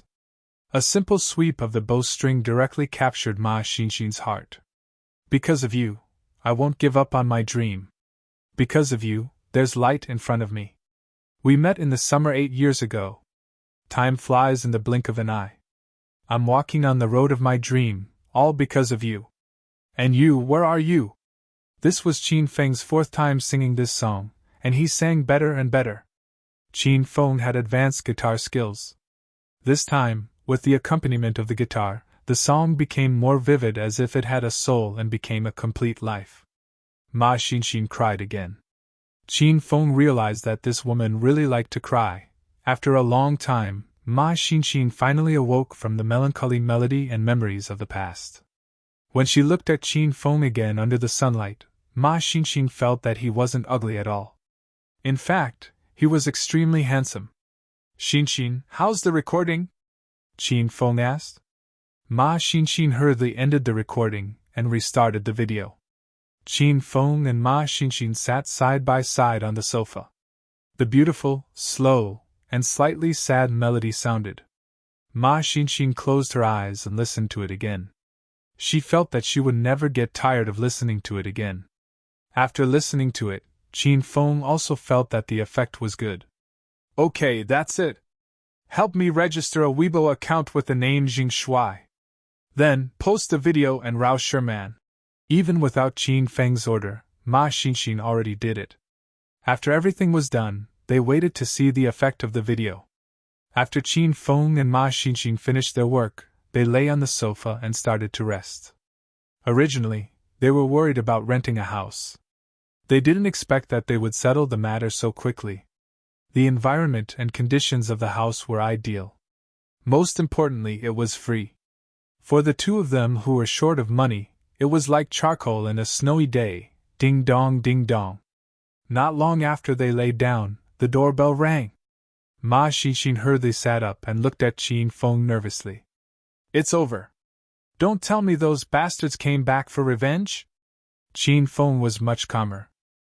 He didn't believe that Big Brother Dulong and the others would dare to come back. I'll go take a look. Don't be afraid, I'm here. I won't let you get hurt. After Qin Feng finished speaking, he stood up and went to open the door. Ma Xinxin looked at Qin Feng's tall and sturdy figure and was suddenly filled with a sense of security. The door opened, and a group of fully armed policemen rushed in. Suddenly, more than 10 people rushed in. Each of them was holding a submachine gun. Ma Xinxin was scared silly. Put your hands on your head and squat on the ground. Quick! The leader was a man with a gun. His face was filled with ferocity. As soon as he entered the room, he pointed the gun at Qin Feng. Although Ma Xinxin was very scared, she still gathered her courage and rushed to Qin Feng's side. She tightly held onto Qin Feng's arm and didn't let go. The black muzzle was pointed at Qin Feng's forehead. This action made Qin Feng very unhappy. Qin Feng was about to raise his hand to slap the man in front of him when a familiar face ran over. Dulong, is this the person? The person who came was Big Brother Dulong. This was out of Qin Feng's expectations. Qin Feng thought that these people were afraid of him. He didn't think that Big Brother Dulong wasn't afraid of death. With more than 10 fully armed policemen present, Big Brother Dulong was immediately filled with confidence.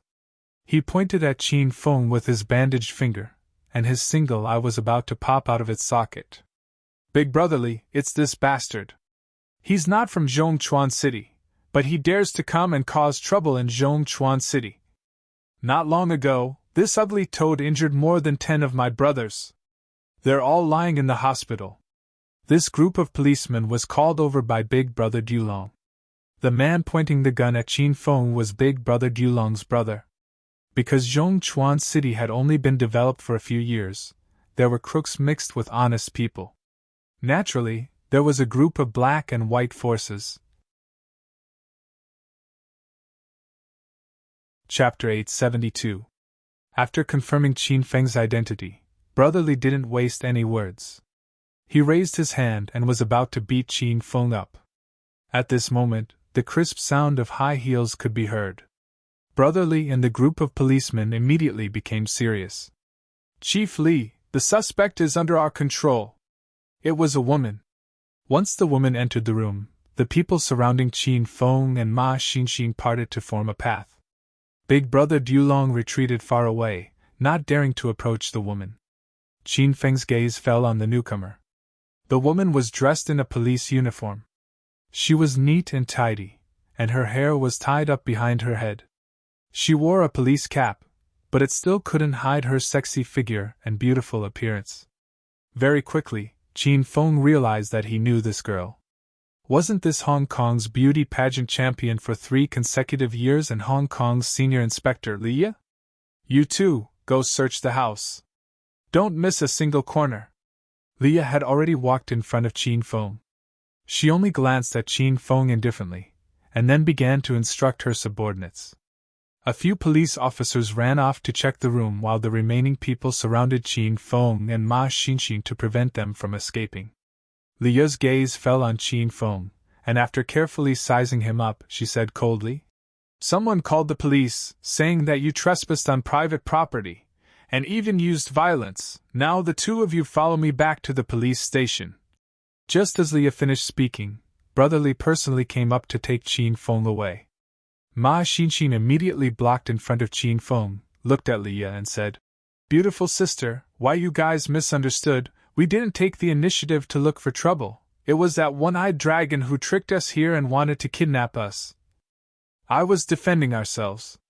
Ma Xinxin felt that Leah looked rather righteous, and was the one with the highest official position, so he started to plead with Leah. A complicated expression flashed across Leah's beautiful eyes. She did not really understand the situation of this case, and originally, Brotherly was in charge of this matter. However, Leah had just been transferred from Hong Kong to Zhongchuan City, so she personally rushed over to understand more about the situation here. "If you have anything to say, go back to the police station and talk. I, Leah, will not wrongly accuse a good person, nor will I let any bad person go." After hesitating for a moment, Leah still said with a cold face. Brotherly and Brother Lone Dragon secretly looked at each other, cold sweat dripping down their foreheads. Originally, the two of them colluded with each other and wanted to deal with Qin Feng, but no one expected Leah to suddenly run over. If Leah really investigated this matter, it would be really troublesome. "Directorly, this brat doesn't look like a good person. I'll investigate this case, don't trouble Directorly." Brotherly grinned as he looked at Leah. Without waiting for Leah to speak, Qin Feng, who had been silent the entire time, laughed. "Chiefly, I don't plan to go back with you guys, I'm still busy." Qin Feng either didn't speak, or every time he did, he shocked everyone.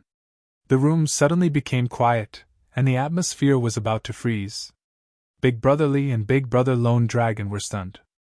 Then, they were secretly delighted. Both of them were worried that they couldn't deal with Qin Feng. "What did you say?" Leah thought that she had heard wrongly, and glared at Qin Feng with a cold gaze. Ma Xinxin hurriedly pulled on Qin Feng's arm. She was almost angered to death by Qin Feng's unconventional style. "I don't have time to go to the police station. Tell your subordinates to go back. I don't have any tea for you to drink here." Qin Feng's expression did not change, and his smile became even wider. Leah originally thought that Ma Xinxin did not look like a bad person, and even planned to investigate this case properly. However, Qin Feng's arrogant attitude immediately angered Leah. She had been a police officer for so many years, but she had never seen such an arrogant suspect like Qin Feng. "Do you think you won't go just because you say so? Who do you think you are? Bring him back." Leah waved her hand, and Brotherly immediately came forward to capture him, gloating. "Chiefly, have you heard of the names Freon and Parker Chom?" Qin Feng casually patted Brotherly and sent him flying. However, Qin Feng did not even spare Brotherly a glance. He chuckled as he looked at Leah's unpredictable and charming face. The police officers who came were all stunned. No one expected Qin Feng to be so arrogant. Brother Lone Dragon's heart was about to jump out of his throat. Was this ugly toad so strong that he could even ignore the police? "You dare to attack the police? Squat down on the ground, or else we'll shoot." When the group of police officers came back to their senses, the entire room was filled with the sound of guns being loaded. More than 10 guns were aimed at Qin Feng, scaring Ma Xinxin to the point of crying. "What are you doing? Put down your guns!" Leah finally regained her senses. Her beautiful eyes flickered with a strange light as she stared straight at Qin Feng's ugly face, as if she wanted to see through Qin Feng. Of course, Leah knew about Freon and Parker. They were the 2 international gambling experts that Leah and Qin Feng had met when they participated in the Hong Kong Gambling Kings Conference. Qin Feng had even joked about their names at that time. Only Leah and Qin Feng knew about this matter, even Ao Wuchang and the others did not know about it. Leah never thought that the man in front of her would actually mention this matter. Could it be that he was Qin Feng? But he looked completely different. "Chiefly?" The dozen or so subordinates looked at Leah in astonishment, not knowing what had happened to this new bureau chief. "I said put down the gun, are you disobeying my orders?" Leah's voice was ice cold as she shouted again. Although the dozen or so police officers were puzzled, they could only put away their guns. Leah had already walked to Qin Feng's side, stared into Qin Feng's eyes and said, "Who are you? If you want to know, come sit with me in the room." Qin Feng laughed sinisterly. Leah hesitated for a moment, but in the end she still followed Qin Feng into the house. She was really curious about the identity of the ugly man in front of her, because Leah had missed Qin Feng a lot recently.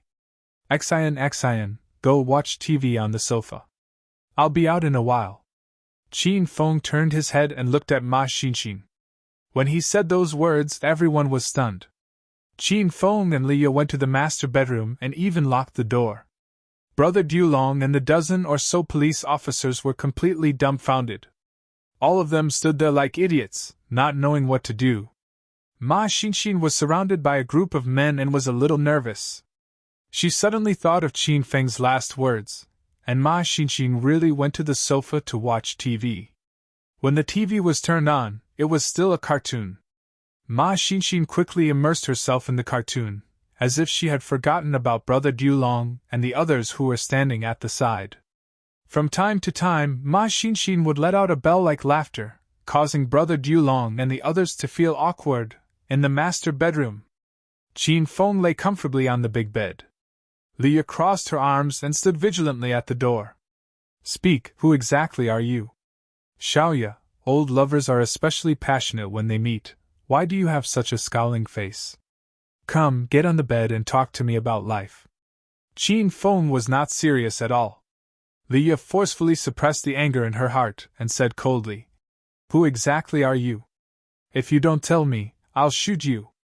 Qin Feng realized that when a woman became a police officer, her temper became more and more explosive. "Lu Bingbing would easily shoot you, And this Leah was also developing in that direction. Qin Feng sat up straight, and his expression became serious.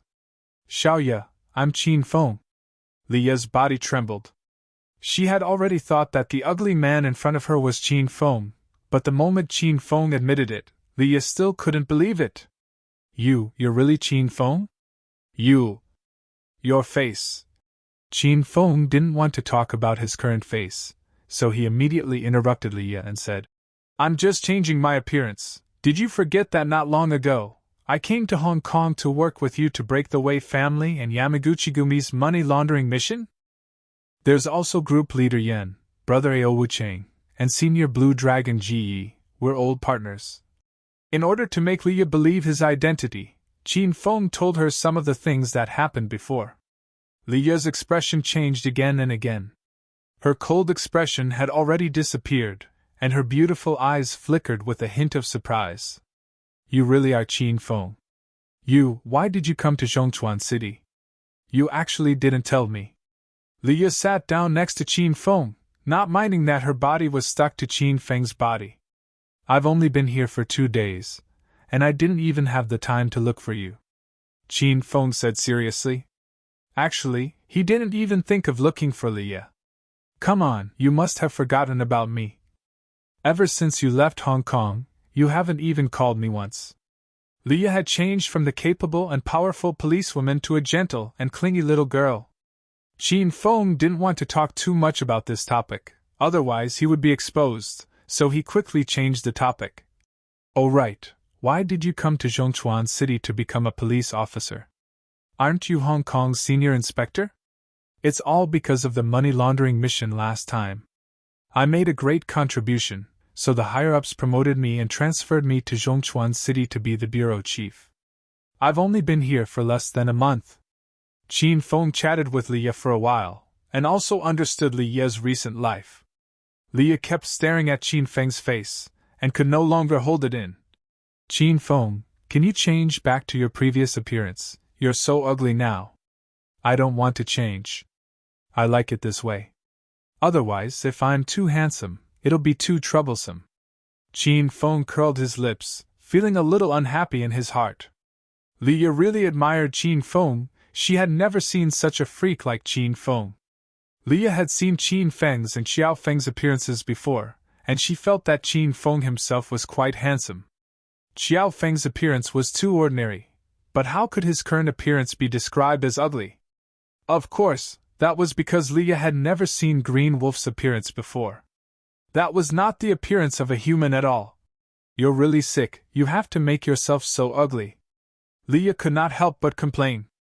Immediately, a crisp sound came from Leah's buttocks. She was slapped by Qin Feng. If I don't hit you for 3 days, you'll be able to talk to me properly. Qin Feng suddenly became strong, causing Leah to grit her teeth in grievance. But she did not dare to get angry at Qin Feng, because she knew that the more she resisted, the more she would suffer. Humph! You scoundrel, I want my subordinates to capture you. Leah stood up and was about to leave when Qin Feng pulled her into his embrace. Oh right, since you're the bureau chief here, then help me capture that one-eyed dragon, and that subordinate of yours surnamed Li. It's obvious that he's a bad person who's in cahoots with One-Eyed Dragon.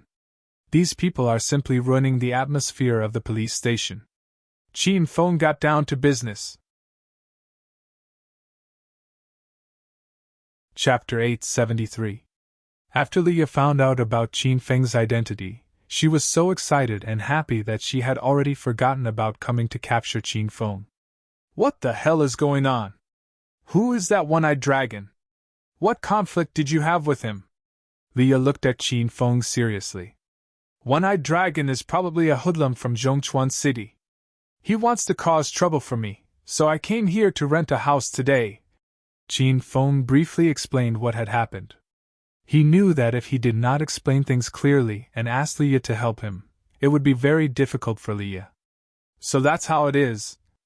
That bastard Li Hui is simply the scum of our police force. This time, I will catch all of these dark forces in one fell swoop. The Li Hui that Leah was talking about was brotherly. After finding out the truth, Leah gritted her teeth in anger. She had just arrived in Zhongchuan City and needed some achievements to suppress her subordinate's temper. This was a good opportunity. After chatting in the room for a while, the two of them walked out. "Qin Feng, are you all right?" Just as the door opened, Ma Xinxin heard the noise and ran to Qin Feng's side. She held on to Qin Feng's arm nervously. Leah stood at the side with a cold expression. From the first day she met Qin Feng, she knew that Qin Feng was lustful and flirtatious. It seemed like this old habit had not changed. "Chiefly, are you all right? Did that brat do anything to you? I'll arrest him right now and bring him back for interrogation." Brother Li and the others had been standing outside for almost half an hour. If they continued to stand, they would really become idiots. Seeing Qin Feng come out, Brother Li pounced over to grab him. Leah took a step forward and blocked in front of Qin Feng, venting all the jealousy in her heart on Brother Li. "Step down, are you the leader here or am I the leader? I think you don't know right from wrong and keep trying to capture him. Do you have some unspeakable secret?" Brother Li was stunned. He looked at Leah in astonishment. He was obviously shocked by the sudden change in the situation. "Chiefly, what do you mean by that? This suspect trespassed into a private house and injured more than 10 ordinary people. As the people's police, of course we have to bring the bad guys to justice. Did I do anything wrong?" Brother Li's heart was already a little guilty. He felt that Leah and Qin Feng knew each other, otherwise how could the two of them stay in the room for more than half an hour? Could it be that they were rolling in the bed? "What a good people's police, these words coming out of your mouth are really ear-piercing." Leah already knew the truth, and he completely believed Qin Feng. Qin Feng was a member of China's dragon sect. Not long ago, Qin Feng's identity was announced, and Leah knew that Qin Feng had already become China's Azure Dragon. Was there a need for such a powerful person from China to frame a police captain? Brother Li was getting more and more flustered. He secretly gave the group of policemen a look. Because Leah had just arrived in Zhongchuan City not long ago, the police officers that followed her were all Brother Li's old subordinates. "Chiefly, why don't you say something? What do you mean?" Brother Li seemed to have thrown caution to the wind. He changed his previous respectful attitude and stared at Leah sloppily. Leah was so angry that her body was trembling. She was Li Hui's boss. This Li Hui was going against the heavens. How dare he speak to her like that? "What do you mean? Don't you know that? What's your relationship with the one-eyed man? Is this case really like what you said? I think there's something else going on," Leah said coldly. Recently, Brother Du Long had been called One-Eyed Dragon, and he was so angry that his nose was crooked. Seeing that the situation had changed, Brother Du Long stopped pretending and directly went to Li Hui's side. He stared at Qin Feng and the other two and shouted, "Brother Li, this bitch and that ugly toad definitely know each other. Your identity has already been seen through by this bitch. Since that's the case, let's not waste any more time with them and just kill them to silence them." The reason why Brother Du Long dared to say such crazy words was because he was extremely familiar with Li Hui. Li Hui was originally one of Brother Du Long's brothers, and in order to develop, he let Li Hui sneak into the police station to be a spy. Brother Du Long also knew that the police officers present were all Li Hui's subordinates. With so many fully armed and armed police officers guarding, Brother Du Long was not afraid of Qin Feng at all. "Li Hui, do you really want to rebel? It's not too late to repent now." The situation had changed once again, and it was beyond Leah's expectations. Leah never thought that One-Eyed Dragon would dare to kill people to silence them. This time, Leah felt a little guilty. The opponent had more than 10 guns. Leah did not have the confidence to survive the rain of bullets. "Rebellion? I was forced by you. You bitch, I've been unhappy with you for a long time. You've only been transferred for a few days and you're already meddling in my business. You've been giving me a cold face all day long? So what if you're the bureau chief? Ha ha. Today, I'll have a taste of your bureau chief." Since Brother Du Long had already spoken, Li Hui had no other choice but to shed all pretense of cordiality. Li Hui had long since spied on Leah's beauty and had always been looking for an opportunity to push her down. Now that things had reached this point, Li Hui couldn't care less. He rubbed his hands and walked towards Leah with a smile. Brotherly, you play with the bureau chief, I'll play with that chick. Brother Dulong had taken a fancy to Ma Xinshin and also walked up with a smile. Are you sure you want to do this? Qin Feng's calm voice sounded. Li Hui did not put Qin Feng in his eyes at all, but Brother Dulong was so scared that he stopped in his tracks. He had seen Qin Feng's strange skills before. Ugly toad, I advise you to be obedient. There are more than 10 guns aimed at you. No matter how capable you are, can you block bullets? Very quickly, Brother Dulong came back to his senses. With so many policemen here, he was not afraid of Qin Feng. Li Hui's dirty hand had already reached towards Li Ya's chest. Qin Feng smiled and shook his head. An ear-piercing wind whistled, accompanied by Qin Feng's sigh. Sigh! I just cleaned the room, and I have to clean it again. Poochie! The sound of skin being cut rang out. However, Li Hui's face still had a perverted expression. According to his previous speed, he had already pinched Li Ya's fullness. That was what Li Hui had been dreaming of for the past half a month. Li Hui wanted to close his eyes to feel the soft and bouncy feeling, but he couldn't feel anything. He tried to pinch it harder, and suddenly realized that his hand had lost all feeling. Chi chi chi. After the wound had been cut open for a while, blood began to spurt out. A piercing pain surged into his heart, but Li Hui forgot to scream. His eyes almost popped out of their sockets as he stared at the disappearing right hand. He was completely dumbfounded. Hand, old man's hand! Li Hui started to scream, and the entire room fell into silence. Brother Dulong's face was as pale as paper. He had just experienced hellish torture, and now this scene was happening again. Even if Brother Dulong had 10 guts, he would still be scared to death. Hurry and open fire, kill that ugly toad! Shio! Without waiting for Brother Dulong to finish speaking, and before the policemen came back to their senses, the entire room was filled with the sound of wind whistling, like a rhythmic song. However, it was a bloody song of death. Every note was accompanied by a spray of blood.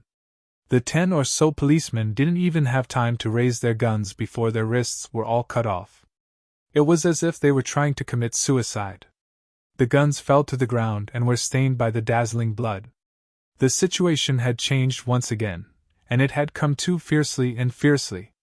Other than Qin Feng, no one had come back to their senses. Li Hui was still rolling and screaming in a pool of blood. The 10 or so policemen weren't seriously injured, and only had a cut on their wrists. Brother Dulong was completely fine, but he was more afraid than anyone else. He knew that he was finished this time. One-eyed dragon, I already said I would give you rent, but you didn't want it. Now you brought people to cause trouble. You're not honest! Qin Feng smiled at Brother Dulong. Brother Dulong was so scared that he knelt on the ground again. Big brother, I was wrong. I will never. Before he finished speaking, a white light flashed, and Brother Dulong's eye exploded. He screamed like a pig being butchered. Leah and Ma Xinshin were both frightened by this scene. The two women hugged each other tightly, looking for comfort. They understood Qin Feng quite well. Qin Feng was usually mischievous and frivolous. He rarely got angry and made a move, but if Qin Feng really made a move, the consequences would be unimaginably terrifying. One-eyed dragon had now become an eyeless dragon. In the future, no one would call him One-eyed Dragon. Would he be happy about this? Li Hui had lost an arm, and after witnessing Qin Feng's strange skills, he was completely discouraged. He didn't even have the guts to resist. Although the dozen or so policemen still had the chance to sneak attack Qin Feng, none of them had the guts to do so. The entire room was silent. Everyone looked at Qin Feng fearfully. Qin Feng stood in the middle of the hall, looked at Leah and said, Xiaoya, you settled the rest yourself? Leah walked to Qin Feng's side, her heart beating so fast that it couldn't stop. Qin Feng had saved Leah once again, and Leah was extremely grateful. I'll call the station now. Leah had already taken her phone to her room. Qin Feng pulled a chair and sat in the hall. Ma Xinxin had already run over and held onto Qin Feng's arm. You guys clean up the room. Before the people shout your calls for come over, I want this place to be exactly the same as when you came. Qin Feng's voice was ice cold. The dozen or so policemen trembled in fear and immediately began to clean up the room. Li Hui and Brother Dulong were directly dragged to the door and thrown away like trash. No one paid any attention to them. Very quickly, the reinforcements that Li Ye had called for arrived. The room's hygiene had also been cleaned up. It was exactly the same as before, as if nothing had happened here. Chiefly, what's going on here? All of a sudden, more than 10 police officers arrived. Everyone was shocked as soon as they entered the room. This was because everyone saw Captain Li Hui with a broken arm. He was left at the door, and no one cared about him. Arrest all of Captain Li's men and bring them back to the police station. Li Ye did not explain and gave the order. Everyone was shocked. It was obvious that they did not understand the situation. After hesitating for a moment, they still listened to Li Ye's words. After all, Li Ye was the person with the highest position in the bureau. Chapter 874. Then, she said goodbye to Qin Feng and rushed back to the police station. When she thought that Qin Feng was going to stay in Zhongchuan City for a while, she felt an inexplicable joy in her heart. She was bored alone in Zhongchuan City, and now, she finally had someone she knew. The group left in a grandiose manner.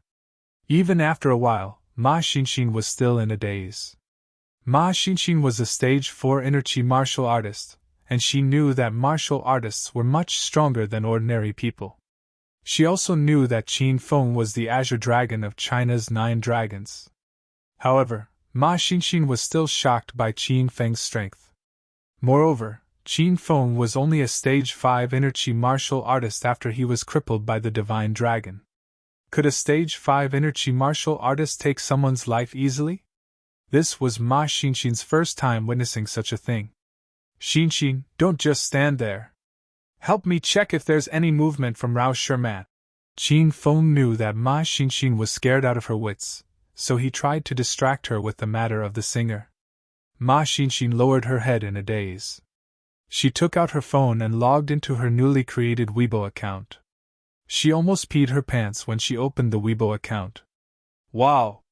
Qin Feng, this is bad. The video that we uploaded earlier is going crazy. Qin Feng quickly jumped to Ma Xinxin's side and bent down to look at his phone. Their faces were almost touching, and Qin Feng's hand was wrapped around Ma Xinxin's waist. However, Ma Xinxin didn't care about these ambiguous actions. She was shocked by the popularity of the video. It had only been 3 hours since the video was uploaded. The number of views exceeded 100,000. There were more than 10,000 comments. There were more than 5,000 shares. Who's this guy? He's so good at singing. Why haven't I heard of his name before? He should be a newcomer. Even his Weibo account is newly registered. Sure enough, there are experts among the people. I think this song Because of You is even better than Rao Sherman's. It's a pity that this man is too ugly. So what if he's ugly? Talent is the true beauty. Ahem. But I have to say, he's really ugly. This man is so confident. He even named himself Xing Shuai with such an ugly face. Is he trying to say he's handsome? Out of the 10,000 or so comments, more than half of them were discussing Qin Feng's appearance. Qin Feng was so angry that his nose became crooked. Ma Xinxin bent over in laughter when she saw these comments. She felt like she was watching a joke. Ma Xinxin had already advised Qin Feng not to show his face and not to use the name Xing Shuai. In the end, Qin Feng didn't listen. Now he was hurt. Aside from the comments praising and discussing Qin Feng's looks, a large portion of the comments were from both sides cursing each other. The battle team was divided into 2 groups. One group consisted of Rao Sherman's fans, and the other group consisted of Qin Feng's fans. I just think Xing Shuai sings better than Rao Sherman, so what? If you're not convinced, then come fight me. Who does Zheng Shuai think he is? A piece of trash who just entered the industry wants to ride on our Sherman's fame and climb up the ranks. What a joke. He dares to come out and sing with that face of his? Hurry up and go home and hide, or change your career to a zombie film. If anyone dares to comment on Marshal Zheng's looks again, I'll immediately hunt you down and bring the army to his house. My father is the chief, Jing Shuai, get out of the entertainment industry. Jing Shuai, ignore those brainless trolls. We'll always support you. When you come back from plastic surgery, you'll still be a good man. The comments were too intense, and the netizens' imagination was too rich. Ma Xinxin read the comments again and again, enjoying herself. Xinxin, this speed is still a bit slow. My fans have only increased by a little more than 10,000. It's too little. Qin Feng didn't have the mood to read the comments. He was thinking of ways to increase his fame. Then do you have a better idea? Ma Xinxin looked at Qin Feng and asked. I think we should set a small goal first. For example? Let's develop 100 million fans first. The corner of Ma Xinxin's mouth twitched. She turned her head and said, I'll continue to read the comments. For the entire afternoon, the two of them curled up on the living room's sofa and browsed Weibo. Ma Xinxin was having a lot of fun, but Qin Feng was a bit bored. He purposely stuck his body to Ma Xinxin and took advantage of her from time to time. Qin Feng! Quick, look! Rao Sherman replied to you. She even reposted your video. Now your fans are increasing by a few hundred every minute. Ma Xinxin suddenly screamed in excitement. Qin Feng looked at his phone. Rao Sherman really reposted it. Not only did she repost it, but she also left a comment. I just had some free time and listened to Jing Shuai's because of you. I personally think it's very good. I think he's a newcomer. I hope everyone can stop scolding and give some help and support to a talented person like him. Rao Sherman was indeed a kind girl. Although she didn't know Jing Shuai, she was willing to help a talented person like him. Ma Xinxin read the comments and praised Rao Sherman greatly. She liked the pretty girls group, and now she liked it even more. Because Rao Sherman made a statement, the scolding subsided a lot. Rao Sherman's fans all became Qin Feng's fans. It was Ma Xinxin's first time experiencing being a star. Although she wasn't the one, she accompanied Qin Feng all the way. It felt like she was a star herself. Ma Xinxin thought being a star was really interesting. She grabbed her phone and secretly laughed. She looked like she wanted to read all the comments. The number of fans increased, and the rate of increase also accelerated. But it was still far from the 20 million fans required by the system. Qin Feng felt bored as he read and read. Since he had nothing to do, Qin Feng picked up his guitar and chose a few of his favorite songs. He was going to record a few videos and upload them to attract more fans. 3 days had passed since the battle between Qin Feng and the Divine Dragon. But only a few people knew about this battle, and it didn't cause any ripples. Everything was normal in the provincial capital. Qin Feng's fame was still at its peak, and he was still the topic of conversation. Qin Feng, Xiao Feng, Green Wolf, each of his identities could make people talk about him for 3 days and 3 nights without getting bored. The more they knew about Qin Feng, the more they realized how flirtatious he was. Qin Shitian and Qin Huang had returned to Qin Manor. On the day Qin Feng was defeated, the two of them went to Mount Divine Dragon. But they weren't able to enter the Divine Dragon Shrine. They were stopped as soon as they reached the mountain. The Divine Dragon didn't want to see them, so Qin Shitian and Qin Huang couldn't do anything about it. Fortunately, Qin Xiao appeared later. Although he hated Qin Feng and his grandfather, Qin Xiao didn't have a heart of stone. When Qin Xiao saw that her grandfather and uncle were still waiting at the foot of the mountain, unwilling to leave, she told them that Qin Feng was still alive. Qin Feng wasn't dead. Qin Huang and Qin Shitian heaved a sigh of relief. They didn't know where Qin Feng went, and they didn't know how the Divine Dragon was going to deal with Qin Feng. But as long as Qin Feng wasn't dead, it was more important than anything else. Not only did the provincial capital have a wave of Qin Feng craze, but Qin Feng was the hottest topic in all of China. Especially in the 4 cities of Yun province, Qin Feng had become a familiar name. He turned from a hedonistic young master that everyone looked down on to an inspirational positive example. Many parents wanted to learn from Qin Feng when educating their children. The school's 3 merit students were judged based on Qin Feng's spirit. The only thing missing was Qin Feng's inspirational essays in the language textbooks of elementary and middle schools.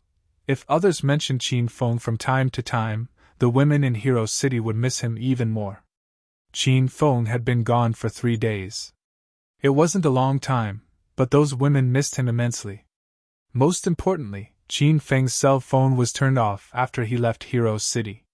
No matter how hard they tried, they couldn't get through to him. A few of the women even chatted with each other during a meal. They all agreed that Qin Feng had gone out to have an affair with another woman. They even speculated that Qin Feng had assumed a new identity. This was his usual style of flirting with women. The 3 identities he had were enough to explain everything.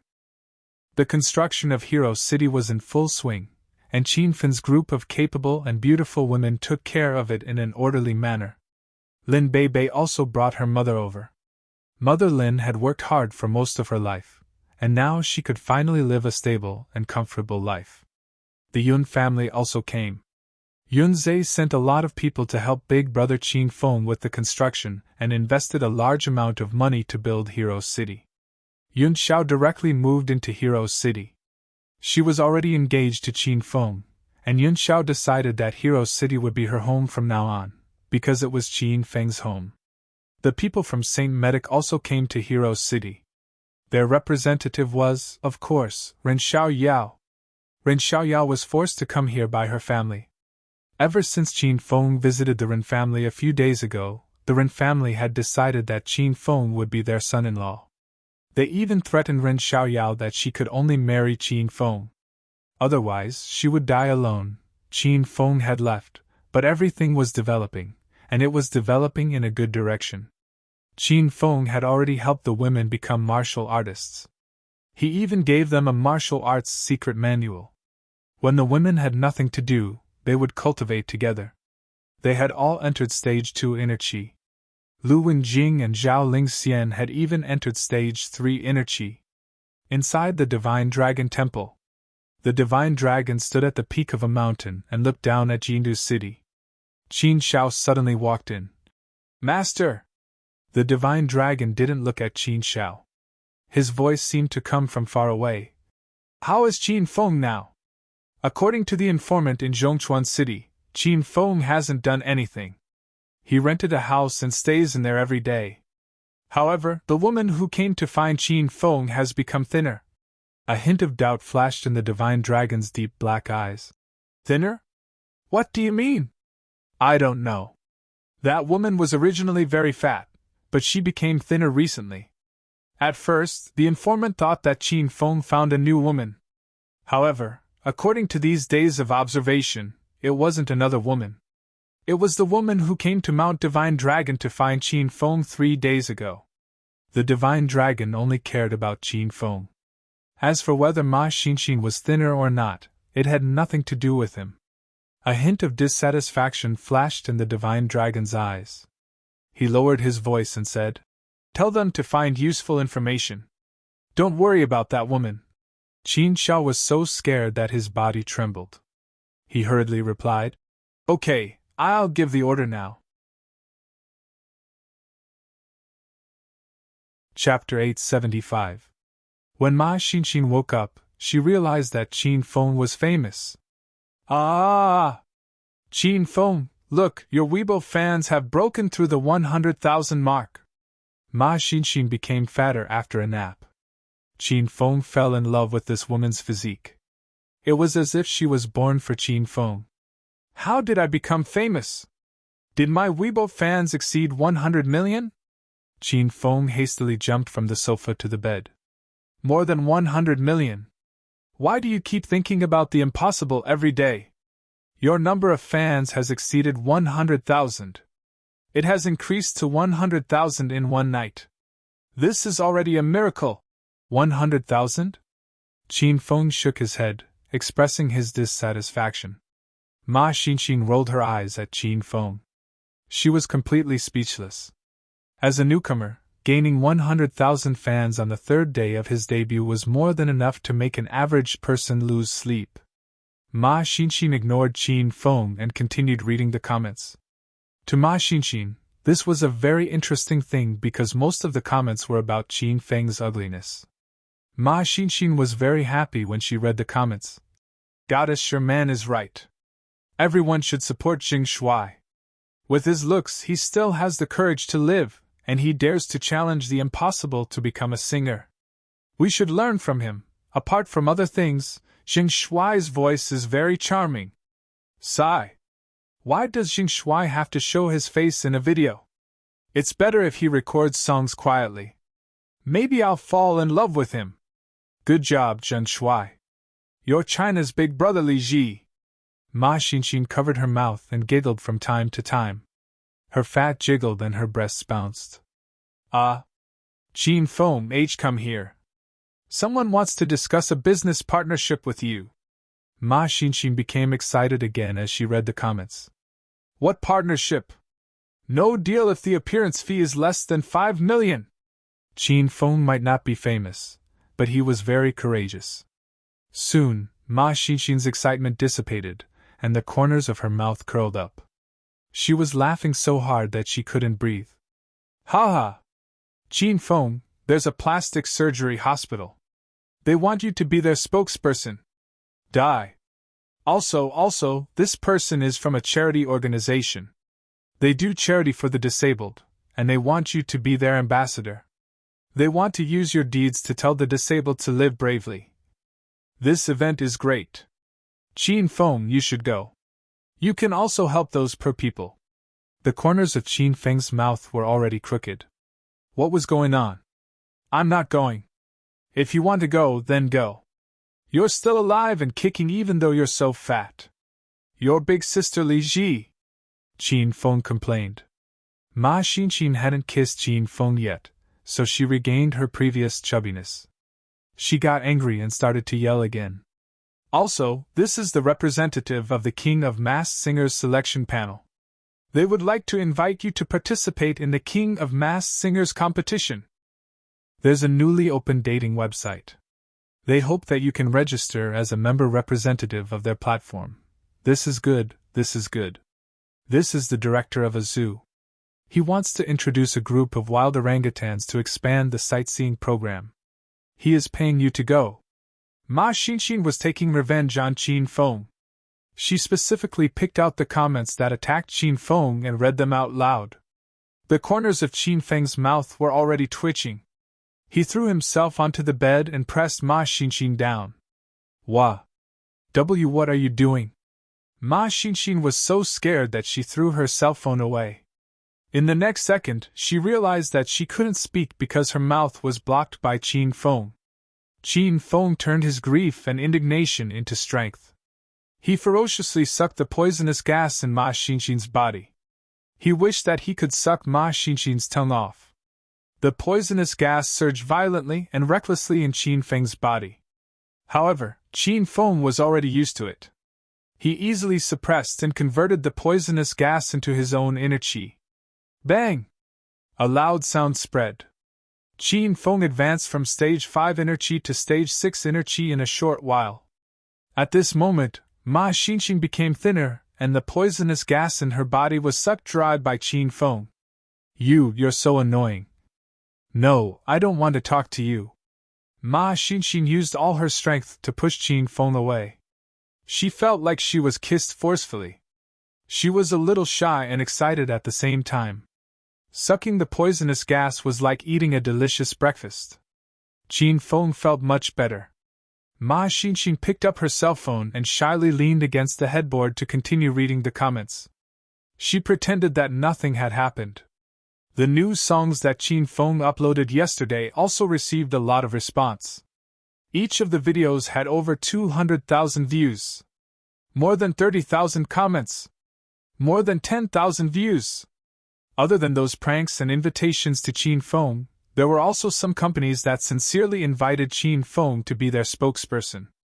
However, most of them were small companies and studios that invited Qin Feng to be their spokesperson. Qin Feng, there's a supermarket that's about to open. The boss added you on Weibo and wants to invite you to sing live on the day of the event. I think it's a good idea. We're short of money anyway. Do you want to accept it? Ma Xinxin had never been a manager before. Now, she felt that being a manager was quite fun. She could accept some performances when she was free. I'm not going. Qin Feng flatly refused. Ma Xinxin said with a bitter face. Why not? Do you think the other party's performance is too small? But you've just started out, so you need to take on more activities to increase your popularity. This way, you can slowly receive large-scale performances. Ma Xinxin said with a bitter face. I won't go even if the big companies look for me. I want to maintain a sense of mystery so that my fans will multiply in the future. Although Qin Feng had never been a celebrity before, he understood this industry quite well. Sometimes too much exposure would cause people to develop visual fatigue. Many famous A-list celebrities almost never appeared on variety shows, and there were pitifully few interviews and activities. However, the popularity of those celebrities rose all the way because they were too mysterious, which instead whetted everyone's appetite. After saying so much, you still think you're too ugly now. Ma Xinxin's words hit the nail on the head. Qin Feng felt a sharp pain in his heart. The two of them chatted for a while and parted on bad terms. Qin Feng's phone just happened to ring. It was a call from Leah. Xiaoya, are you done? Yes. I just finished. I'm resting now. Are you coming out? I'll treat you to coffee. Sure, tell me a location. I'll go over right now. Just as Qin Feng hung up, Ma Xinxin glared at him unhappily. Who is it? Who else could it be? That beautiful policewoman from yesterday. After suffering a setback at Ma Xinxin's hands, Qin Feng looked at her proudly. Why is she looking for you? Don't go out, in case you scare others. When Ma Xinxin saw Leah yesterday, she felt some hostility in her heart. Even Ma Xinxin herself couldn't explain that kind of rejection. How can I reject someone who asked me out to see a movie? And it's a private room movie. Do what you want. Qin Feng had already put on his coat. Ma Xinxin was a little angry, but she couldn't show it.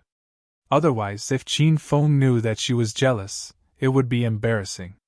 I can't be bothered with you. Go wherever you want. If you come back late, I won't open the door for you. Oh. Then you should go to sleep first. I might not even come back tonight. Qin Feng glanced at Ma Xinxin and ran out. Ma Xinxin grabbed the pillow beside the bed and threw it at the door. She was so angry that she was about to explode. Leah asked Qin Feng to go to the Happy Coffee shop. Qin Feng immediately stopped a taxi and rushed over. Qin Feng, over here! Just as he entered the room, Leah stood up and waved at Qin Feng. Many of the other customers inside stared at Leah, unable to take their eyes off her. Qin Feng walked to the opposite side of Leah and sat down. Leah chose to sit by the French window, where she could see the scenery outside and the warm sunlight. Because Leah was tall and beautiful, she attracted a lot of male gazes when she came in.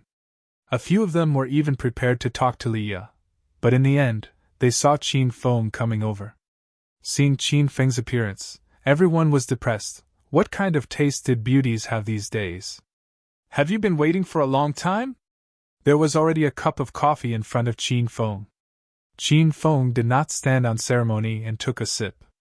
Leah changed into a white dress with a low neckline, revealing some of the whiteness in front of her chest. She looked sexy and enchanting. It hasn't been long. Where's that girlfriend? That's not my girlfriend, it's my manager. How could Qin Feng not guess what Leah was thinking? She was testing him. Manager? Then it's a friend. Leah's words were shocking. Qin Feng almost spat out a mouthful of black coffee on Leah's face. We are very simple. Friends. When Qin Feng said this, he felt a little guilty. Leah laughed coldly, but did not pursue the matter. She could be considered a tactful woman. You're really romantic, There are beauties accompanying you wherever you go. Oh right, what are you planning to do in Zhongchuan City? Another secret mission from the Dragon Gate? Lia's red lips took a sip of coffee, leaving an alluring lip mark on the cup. I guess so. I want to stay here for a while and prepare to become a celebrity. Cough, cough. Lia accidentally choked and immediately patted her chest. Become a star? Are you kidding? Qin Feng's gaze fell on Lia's trembling chest, and after looking at it a few times he said, No, I'm serious. I want to be an all-rounder, a first-rate celebrity. Qin Feng's face was serious. Even Lia could not tell if he was joking or serious. So you specially made an ugly face to rely on your talent to become a celebrity? Lia found it hard to understand Qin Feng's actions. To put it bluntly, are you fucking sick? You even found out about this. You really are my confidant. I really think so. Qin Feng was a little excited. Lia didn't even dare to drink her coffee, afraid that she would spit it out. After a while, Lia finally accepted the fact that Qin Feng wanted to be a celebrity. Then what talent do you have? To be a celebrity, you either have to rely on your face or your talent. Right now you can only choose the latter. Qin Feng had originally planned to rely on the latter to become famous, but when Lia said it, Qin Feng was a little unhappy. Qin Feng felt that relying on his talent to become famous was a challenge, so he chose it this way. However, Lia meant that Qin Feng had no choice but to choose it this way. Chapter 876. Ding! Congratulations to host Qin Feng for further developing Chinese medicine and making Chinese medicine famous. The system rewards you with a set of mysterious fire ice needles. As Qin Feng chatted, the system's beep suddenly sounded in his mind. According to the extent to which Chinese medicine was promoted, Qin Feng would be given some rewards from time to time. The 5 poison needles, 100 grass sutra, emerald spirit ring and other items were all rewards for this mission. Qin Feng did not have the time to promote Chinese medicine right now, so it seemed that the students of the medical school in the capital had achieved good results. Qin Feng, what are you thinking about? Halfway through her sentence, Lia realized that Qin Feng was in a daze. This made Lia extremely angry. You're actually distracted when you're dating a beauty like her? Ah? Oh. I recorded a few songs, you can listen to them. Qin Feng came back to his senses and quickly changed the topic. He took out his phone and opened some of the videos he had recorded before. Lia curiously moved a chair over to Qin Feng's side. Just as she came over, Qin Feng smelled a burst of perfume. Listen and see if I have the ability to be a singer. Qin Feng handed the phone over to Lia. Lia's face was full of curiosity. She never thought that Qin Feng would really be developing towards becoming a singer. She put on her headphones and turned on the video. In an instant, Lia was intoxicated. Her beautiful eyes flickered, and she gradually became confused, as if her memories had floated back to the past, and she was looking back at the course of her life. Qin Feng did not disturb Lia, and quietly sat at the side, admiring Lia's exquisite facial features and fair long legs. Time seemed to have stopped. Lia listened to one song after another, and in one breath, she finished listening to all 5 songs that Qin Feng had recorded. How is it? It's not bad. Without needing Lia to say anything, Qin Feng knew that it was definitely not bad. Otherwise, she wouldn't have listened for so long. This is all sung by you? Don't tell me you lip-synced first, and then used software to synthesize your voice? This doesn't sound like your voice. Lia was still a little shocked, and had not completely recovered from her shock. Where am I going to synthesize it? Do you think I have nothing better to do? Qin Feng was a little speechless. Lia calmed down for a while, drank a big mouthful of coffee, and then said, Qin Feng, before I became a police officer, I participated in the Miss Hong Kong competition, and I know a lot of people in the entertainment industry. I can help you promote it. Qin Feng just happened to need someone to help him advertise, and coincidentally bumped into Lia in Zhongchuan City. Qin Feng did not stand on ceremony with Lia. Alright, I'll send you the video now, You can just help me send it to your friends in the entertainment industry when you have time. As for the matter of Qin Feng becoming a celebrity, Leah could not accept it even after a long time. After chatting for a while, Qin Feng brought the topic to Leah. Don't always talk about me. How have you been lately? Are you comfortable with the work here? Qin Feng's sudden concern for Leah made Leah extremely happy. It's alright, I've just arrived. It's normal for me to not be used to it. I'll be fine after a while. Have you dealt with One-Eyed Dragon and Li Hui? We've already interrogated them. They're indeed colluding with the underworld. Then we'll go through the legal process. As Leah spoke, she raised her eyebrows. I have another big case in my hands that gives me a headache. Tell me about it. Qin Feng took a sip of his coffee and said, Zhongchuan City has just developed in recent years. Due to its rapid development, the flow of people here is very complicated. Most of them are foreigners, and there are many hidden dangers in the public security area. In the past 6 months, there have been many cases of people going missing in Zhongchuan City. According to the internal statistics of our bureau, 108 people have gone missing in the past 6 months. This number has already attracted the attention of the higher-ups. It just so happened that I rushed over at this time. Leah usually wouldn't talk about work with others, but when she saw Qin Feng, Leah couldn't help but complain. Missing people? Qin Feng raised his eyebrows, thinking back to when he was in Acropolis City. Lu Bingbing had also encountered a missing person case. Is there no clue at all? Leah pouted. From a capable and experienced policewoman, she turned into a cute little woman. No, otherwise I wouldn't be worried. Qin Feng was silent for a while, then said, I suggest you go back to the station and start with One-Eyed Dragon and the others. Maybe there will be some clues. Them? Why do you say that? Leah suddenly became serious. It's hard to say right now. Go back and ask. Qin Feng already had some guesses of his own. All right, I'll listen to you. Qin Feng and Leah enjoyed an afternoon of sunbathing and drinking coffee. The atmosphere was peaceful. The two of them chatted a lot and chatted happily. Seeing that the sun was starting to set, the two of them left the coffee shop. Oh right, you're not a martial artist. It's very dangerous to be a police officer. Qin Feng thought about the mixed environment of Zhongchuan City and was a little worried for Leah. Qin Feng, I was just about to ask you something today. You're so powerful, can you teach me how to cultivate? Leah became excited. Of course Qin Feng could let Leah cultivate, as long as he fed her a blood-she pill. However, Qin Feng did not plan to do so. He had just obtained a set of mysterious fire-ice needles. This was an acupuncture technique manual. According to the system's introduction, only cultivators who possessed both fire and ice attributes could perform this acupuncture technique.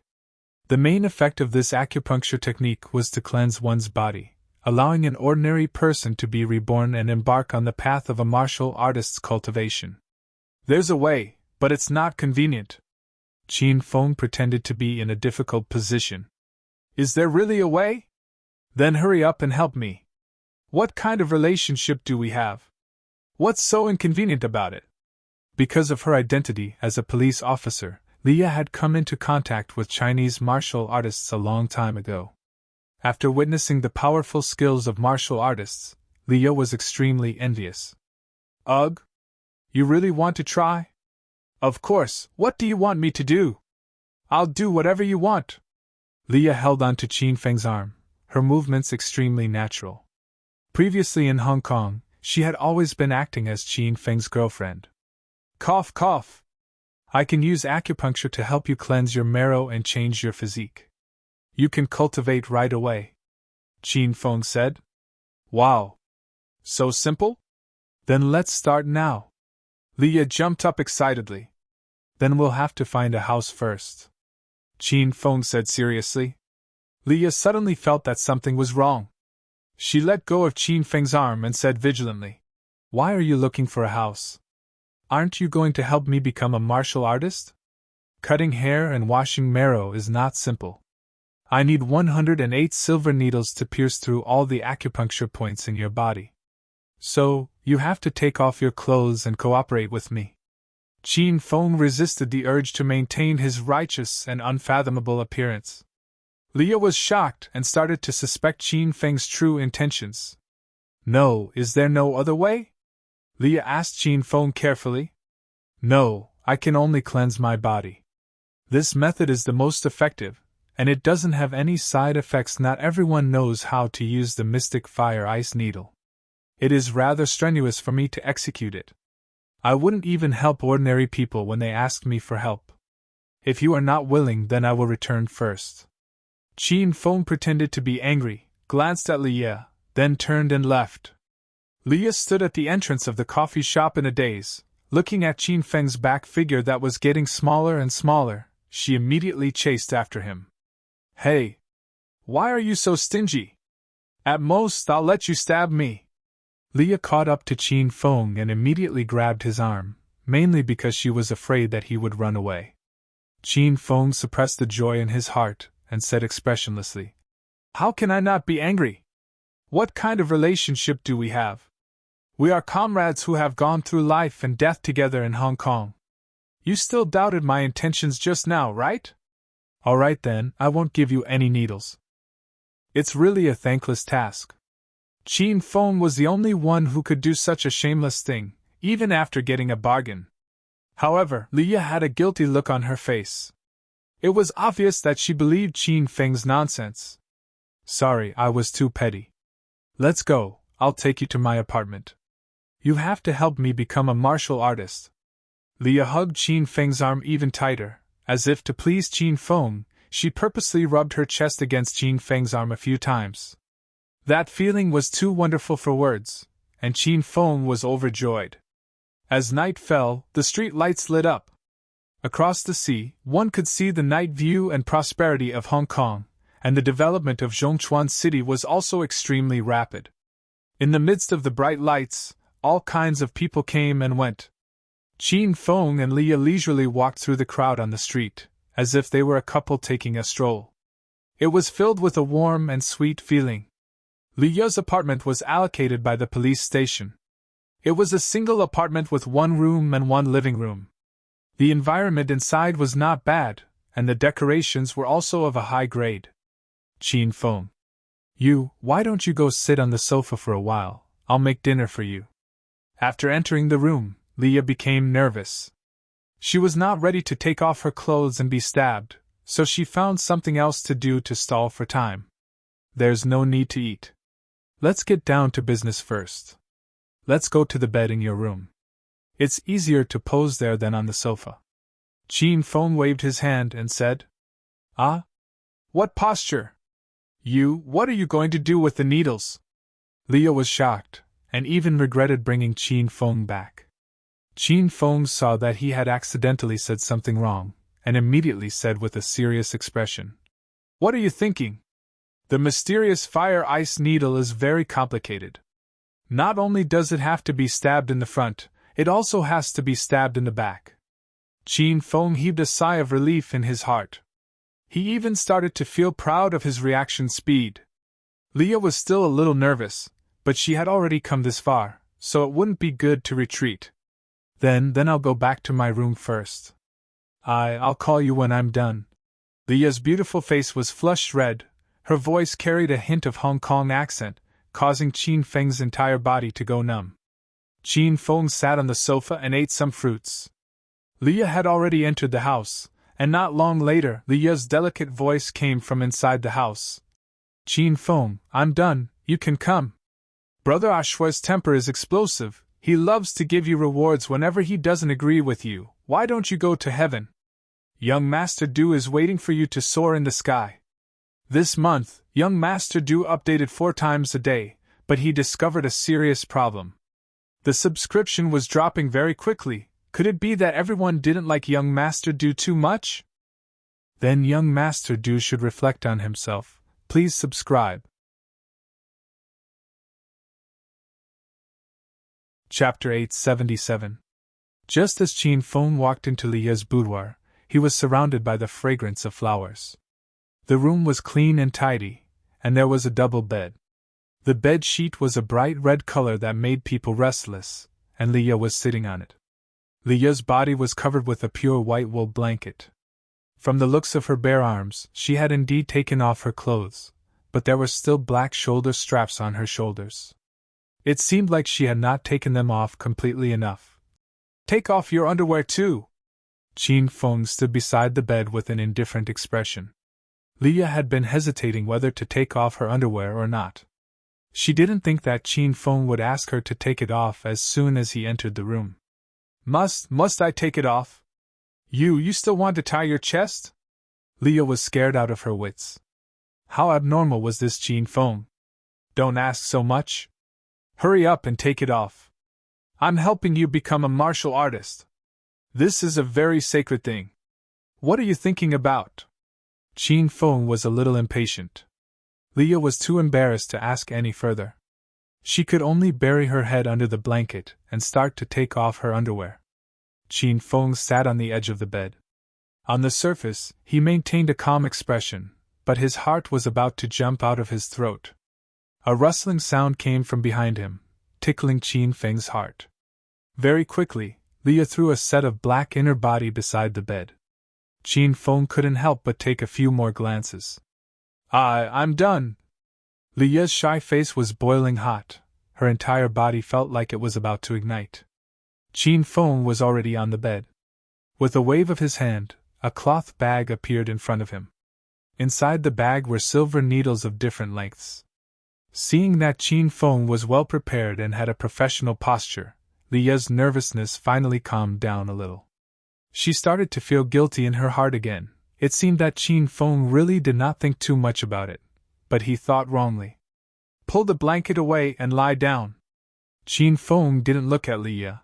He was afraid that he wouldn't be able to control himself if he did. In order to become a martial artist, Leah had thrown caution to the wind. She clenched her teeth, threw away the wool blanket, and lay on her back in front of Qin Feng. Hiss! Instantly, Qin Feng took a deep breath, and his eyes widened. Leah's figure was perfect, the arc was astonishing. Her skin was snow-white and delicate, and there were circles of red on it. Her calves were as thick as her thighs, slender and straight, and her lower abdomen was flat without any excess fat. Leah had already closed her eyes, she was too embarrassed to open them. If she met Qin Feng's gaze, how embarrassing would that be? Qin Feng looked at Leah's main body a few more times, then picked up a row of silver needles. Whoosh! With a wave of his hand, 6 silver needles fell down and pierced into Leah's delicate skin. The moment his palm came into contact with her skin, Qin Feng felt it was very wonderful. Leah felt it was even more wonderful and couldn't help but cry out. Her coquettishly grumbling with a Hong Kong accent was too alluring. Qin Feng didn't dare to let his imagination run wild. He hurriedly suppressed the fire in his stomach and calmed his chaotic thoughts.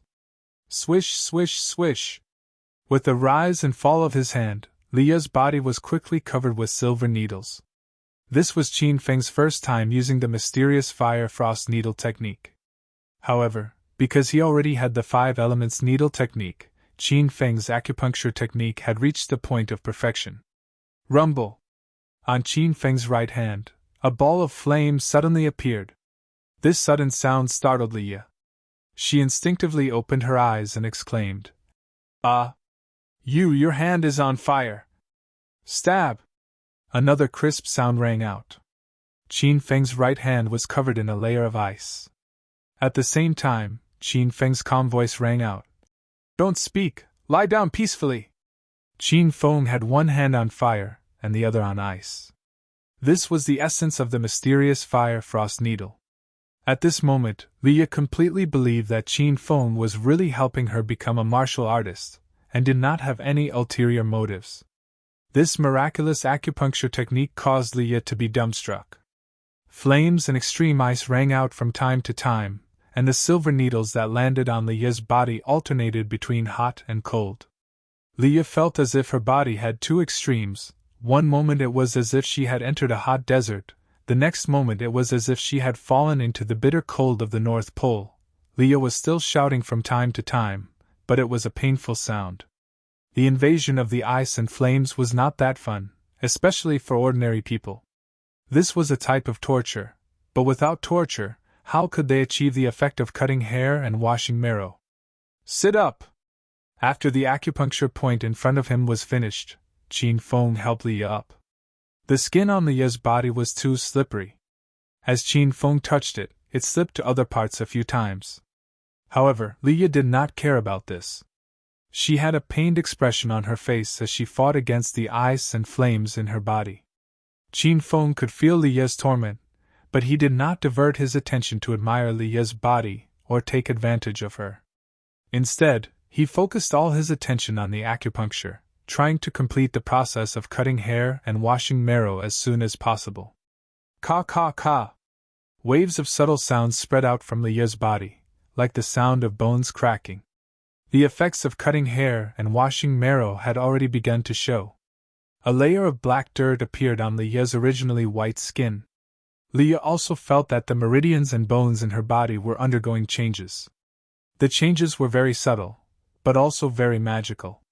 10 minutes later, the acupuncture points on Leah's back had also been pierced by Qin Feng. This set of mysterious fire frost needles could be considered to have been completely completed. This was the first time Qin Feng had used such a heaven-defying acupuncture technique. Even though he was currently at the 6th level, he was actually so tired that he was drenched in sweat. Qin Feng, are you all right? Qin Feng laid beside Leah, panting heavily. Leah nervously bent over to check on Qin Feng, but Qin Feng stopped her. Don't move around, sit for another 10 minutes and I'll pull out the needles for you. Leah immediately sat up straight, not daring to move an inch. Qin Feng was lying beside Leah's thigh, and his breath was filled with the fragrance of Leah's thigh. Qin Feng raised his head and looked at Leah. He had seen everything that he shouldn't have seen. Of course, Leah could feel Qin Feng's burning gaze. However, when she thought about how Qin Feng was so tired that he was paralyzed in order to help her cut hair and wash her marrow, Leah pretended not to know anything as a reward for Qin Feng. After another 10 minutes, Qin Feng's physical strength recovered a little. Leah's body was completely covered in a layer of filth, as if she was wearing a set of black clothes. These filth were the toxins and filth that had accumulated in Leah's body for more than 20 years since she was born. This was the effect of cutting hair and washing marrow, changing a person's body and achieving the effect of being reborn. Swoosh, swoosh, swoosh. Qin Feng waved both of his hands. His speed was so fast that it created many afterimages. In less than a minute, all 108 silver needles on Leah's body had been removed by Qin Feng. In an instant, Leah felt as if her entire body was floating, as if she was going to float up. Hurry up and take a bath, Qin Feng said as he looked at Leah. Leah immediately regained her senses. Just as she was about to get off the bed and go to the bathroom, she realized that she could not move. I don't think I can move. Leah's expression was a little nervous. Could it be that there was a mistake with the acupuncture? This was the first time Qin Feng had used the profound fire ice needle to help someone cleanse their marrow and bones, so he was not sure about Leah's current situation. Master, the effects of the mystic fire freezing needles are very powerful. They can change a normal person's body into a body suitable for cultivation.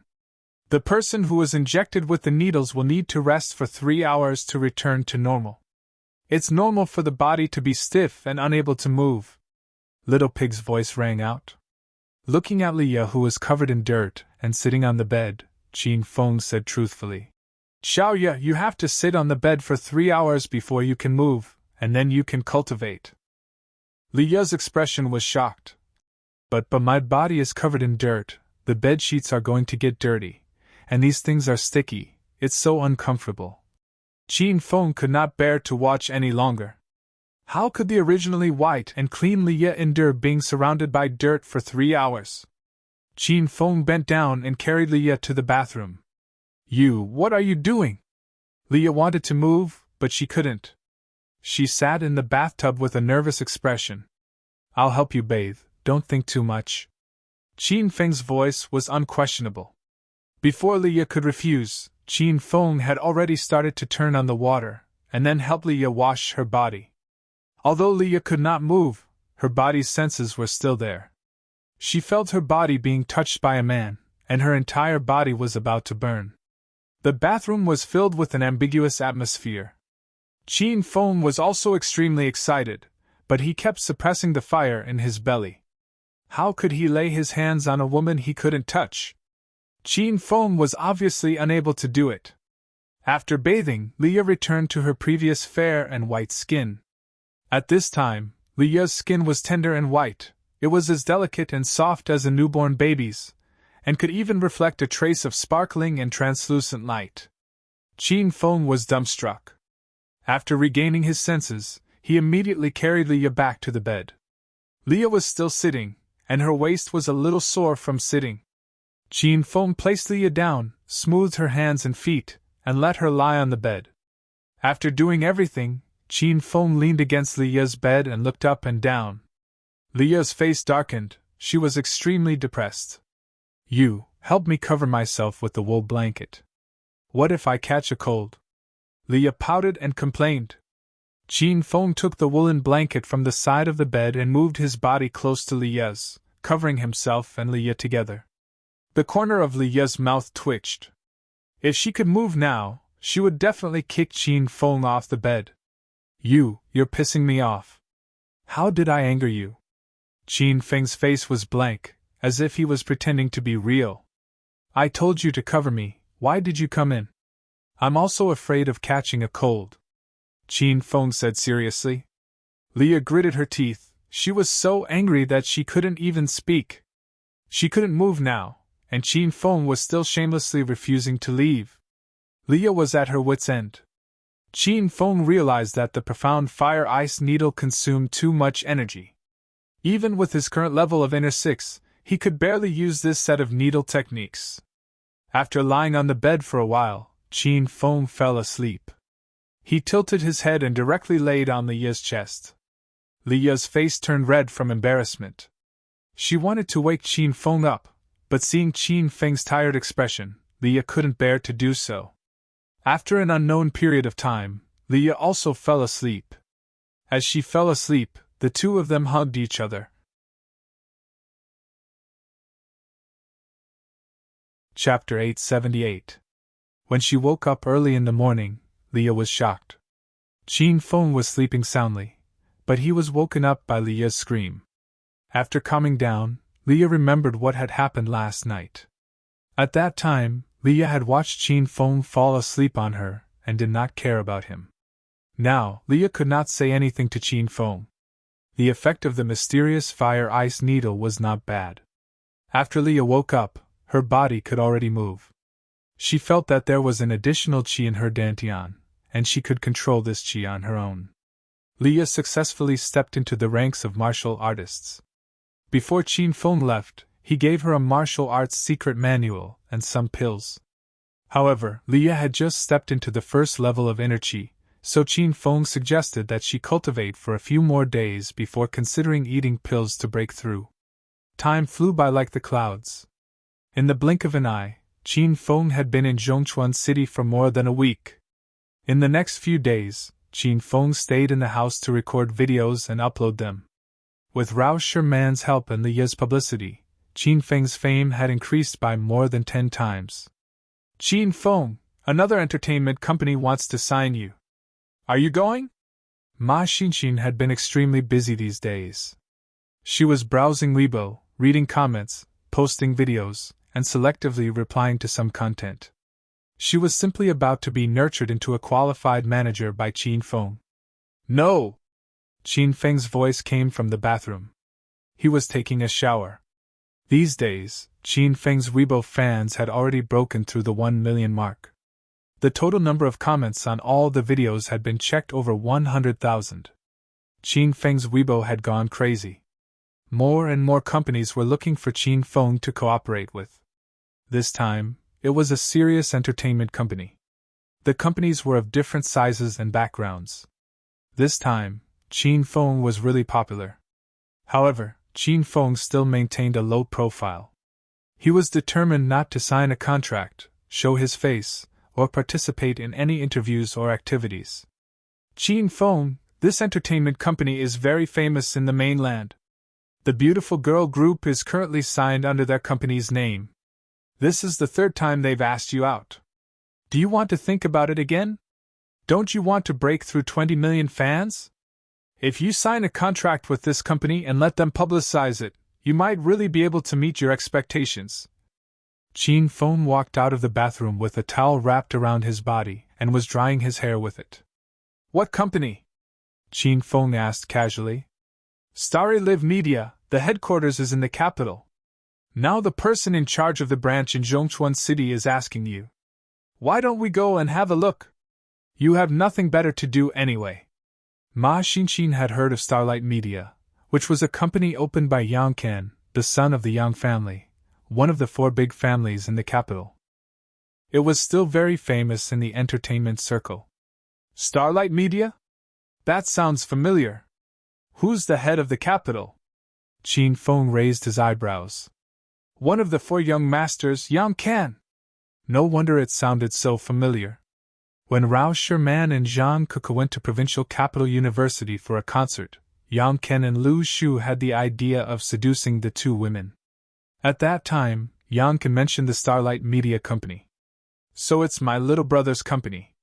Then how can I go? I'll lose face.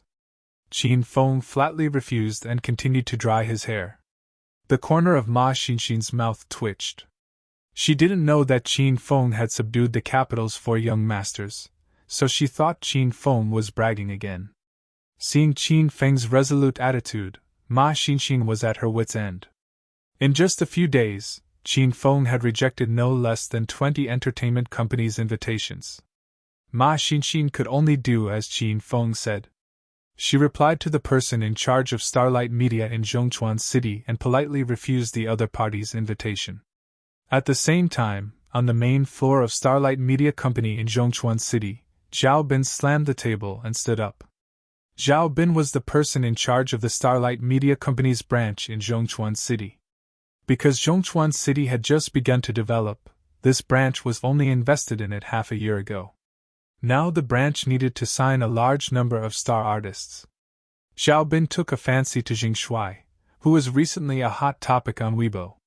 He invited Jing Shuai 3 times in a row, but he didn't expect to be rejected 3 times. Zhao Bin was very angry. He was transferred from the capital's Starlight Media Company. Previously, when he was in the capital's head office, even the A-list stars didn't dare to give Zhao Bin a face easily. Now, a newcomer who had just become famous dared to throw Zhao Bin's face? Fei Fei, come to my company! Zhao Bin's face was ferocious. He picked up the internal phone on the table and made a call. After a while, the office door was knocked, and a tall, beautiful assistant in a black silk uniform came in. Director Zhao, are you looking for me? Fei Fei wore heavy makeup and was dressed enchanting and sexy. When she spoke, she winked at Zhao Bin from time to time. Zhao Bin looked at the hot Fei Fei, suppressed the anger in his stomach and said, Ask the manager of the Public Relations Department to investigate Jing Shuai. Find out his contact information and address for me as soon as possible. Fei Fei was slightly stunned and asked, Director Zhao, the Jing Shuai you mentioned, is he the singer who has become popular recently? Yes, it's that guy who doesn't know the immensity of heaven and earth. He dared to throw my face. I'll let him know my power. Zhao Bin was furious. Fei Fei walked to Zhao Bin with cat-like steps, touched Zhao Bin's chest with a pair of jade-like hands, and said in an ambiguous voice, Director Zhao, why are you so angry? He's just a newcomer. It's normal for him to be ignorant. I'll go to the Public Relations Department to investigate that guy later. I'll teach him a lesson then. After Director Zhao cursed a few times, the anger in his heart dissipated a lot. Looking at Fei Fei, who took the initiative to throw herself into his arms, Zhao Bin turned over and directly pressed Fei Fei on the desk.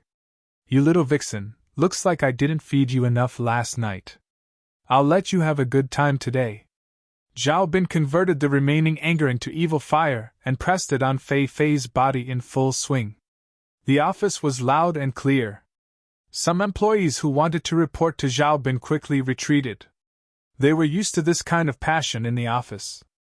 The entertainment industry was chaotic. Qin Feng's popularity grew higher and higher. The situation was out of control.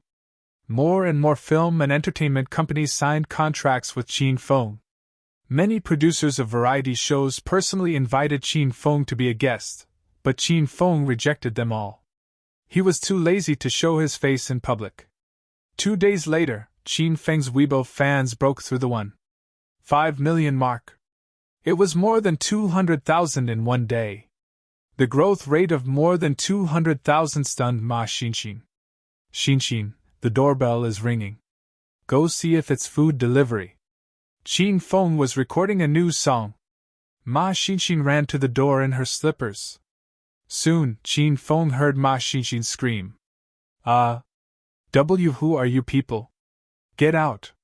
Quick, get out. Bitch, shut the fuck up or we'll fuck you. Is this Jing Shuai's house? Where's that grandson? Hearing the quarrel, a cold expression flashed across Qin Feng's face. He put down his guitar and went to the door. There were already 8 strong men in suits in the room. All 8 of them wore black sunglasses. They looked like they were in the Matrix. Ma Xinxin quickly retreated to Qin Feng's side and anxiously held his arm. They barged in. Qin Feng put his arm around Ma Xinxin's shoulder and patted her arm. They didn't bully you, right? Ma Xinxin hastily shook her head. Fortunately, I dodged quickly. That person standing in front of me almost touched my chest. A murderous look flashed across Qin Feng's eyes. He and Ma Xinxin had been living together for a long time. He already saw Ma Xinxin as his own. If anyone dared to bully Ma Xinxin, Qin Feng would make them regret coming to this world. Big brother, that brat is Jing Shuai. A tall man in the crowd shouted excitedly. The man standing in front wore a white suit. He took off his sunglasses and looked at Qin Feng with a playful expression. Are you sure it's that brat? Big brother, it's definitely him. In this world, I've never seen a man uglier than Jing Shuai. Just as the underling finished speaking, the crowd burst into laughter. Even the corners of Ma Xinxin's mouth twitched, but she resisted the urge to laugh. Stinking brat, you're very cocky, aren't you? After confirming Qin Feng's identity, the man in the white suit sloppily walked to Qin Feng's side. I'm pretty cocky, but what does that have to do with you? Qin Feng said indifferently. The man in the white suit froze for a moment, then laughed wildly. Ha ha! Good, good, your elder likes to take care of wild dogs like you. It's more fun to fight if you bark a few more times. Otherwise, I'm not interested in playing with you like a dead dog. From the moment the group entered the room, they looked confident and didn't think much of Qin Feng. The underling that called Qin Feng ugly grinned and walked to his big brother. He looked hungrily at Ma Xinxin and said, Big brother, that girl is really pretty. Should we have some fun first? It won't be too late to catch that ugly guy then. Once the man in the white suit entered the room, he wanted to touch Ma Xinxin's chest. Of course, he agreed with the underling's suggestion. You guys catch that ugly guy first, I'll be the first one. Ma Xinxin was so angry that her face flushed red. She gritted her teeth, but she didn't make a move. She had strength, but she didn't know how to fight. Qin Feng didn't make a move either. The reason why he didn't make a move was because he felt that he had to teach Ma Xinxin how to fight.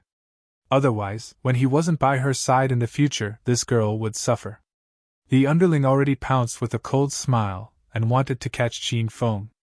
Qin Feng pulled Ma Xinxin back and said, Xinxin, I'll leave these bastards to you. Use your feet to kick them. How do I kick them? Ma Xinxin suddenly froze. Circulate the qi in your body and gather it in your feet. Then, you just have to exert force. Qin Feng pulled a chair over and sat down. He looked like he was really going to watch a show. Ma Xinxin had no room to retreat. Her slender body blocked Qin Feng and she glared coldly at the 8 brawny men. Ma Xinxin had long since disliked these people. Hee hee! Big brother, this ugly guy is smart enough. He knows he can't beat us, so he let this girl go. He's too fucking shameless. One of the underlings laughed, and the others followed and laughed loudly. The playful look in the man in the white suit's eyes became more intense. At this time, he couldn't be bothered to look at Qin Feng. He waved his hand behind him and said, "Everyone, go and catch both of them." Chapter 879. Ma Xinxin panicked as the 7 brawny men pounced on her. She didn't know who to kick. Xian, kick whoever is closest to you." Qin Feng's calm voice drifted over, causing Ma Xian to calm down slightly. At this moment, a wretched man with an unkempt beard arrived in front of Ma Xinxin. He reached out his dirty hands to hug Ma Xinxin. Ma Xinxin was so disgusted that she almost vomited. She didn't care about the consequences. She circulated the poisonous gas in her body and kicked him. Bang! A loud explosion sounded. A cloud of black mist lingered under Ma Xinxin's feet. The man was sent flying. He crashed into the security door and sank into the wall of the corridor. It was just a simple kick, but it stunned everyone. Even Qin Feng's mouth was wide open. Qin Feng knew Ma Xinxin was a stage 4 inner-chi martial artist, but her kick just now had the strength of a stage 6 inner-chi expert. The cloud of black mist under Ma Xinxin's feet was similar to the black mist released by the ghost-face mountain man. However, there was no evil in the black mist, so Qin Feng couldn't figure it out. The other 6 brawny men were stunned, but Ma Xinxin didn't stop. Ma Xinxin wanted these people to stand still. She sent out a few flying kicks and all 6 of them fell to the ground. Her fighting speed and strength were comparable to Qin Feng, who was now a stage 6 inner-chi expert. After sending 7 people flying, Ma Xinxin finally regained her senses. She was stunned by the scene in front of her. "Qin Feng, these people were all defeated by me?" Qin Feng got up and walked to Ma Xinxin's side. He hugged her and said, "You sent them flying. This is your strength. In the future you must protect yourself like this when you're in danger." Ma Xinxin was overjoyed. It turned out that beating people up was more enjoyable than watching Qin Feng beat people up. She tightened her body in Qin Feng's embrace and felt a warm feeling in her heart. The man in the white suit was the only one left standing in the room. He was drenched in cold sweat, and the white shirt under his suit was completely soaked. "Who sent you?" Qin Feng's voice was cold. The man in the white suit was so scared that he trembled all over. He had never thought that the beautiful woman in front of him would be so powerful. She had completely subverted the man in the white suit's worldview. The man in the suit didn't dare to hide it anymore. He said cautiously, "Big brother, sister-in-law, please spare my life. I have no hatred with you. It's Mr. Zhao of Starlight Media who paid me to teach you a lesson. I know I was wrong. Big brother, sister-in-law, please spare me this time." "Starlight Media?" There was a flash of doubt on Ma Xinxin's face. She had refused the signing invitation of the person in charge of Starlight Media a few days ago. Did the person in charge come to retaliate against Qin Feng? Wasn't this man too petty? "Is what you said true?" Qin Feng asked as he looked into the man's eyes. "Every word is true. If I dare to lie to big brother and sister-in-law, I will be struck by lightning." The man in the white suit swore an oath. With Qin Feng's current skills, he was very good at reading people. Qin Feng could tell that the man in the white suit was telling the truth. Ma Xinxin was so angry that her face was cold. She couldn't wait to kill Starlight Media and beat up Mr. Zhao. Since she had just tasted the pleasure of beating people, Ma Xinxin found that she was addicted to fighting. "Well, I can let you go, but you have to go back and find Mr. Zhao. You will give me back what he asked you to do to me," Qin Feng said. Okay, I know. I will take people to avenge Big Brother now." The man in the white suit immediately turned to run. Just as he was halfway there, Qin Feng's icy voice sounded. "Don't be in such a hurry to leave. You messed up my house, broke my door, and broke 2 tiles. Are you going to leave just like that?" The man in the white suit quickly ran back. He had been in the underworld for so long, and he was still very sensible. "Big brother, this is all the cash I have. I don't know if it's enough. Qin Feng took a stack of red bills and roughly glanced at them.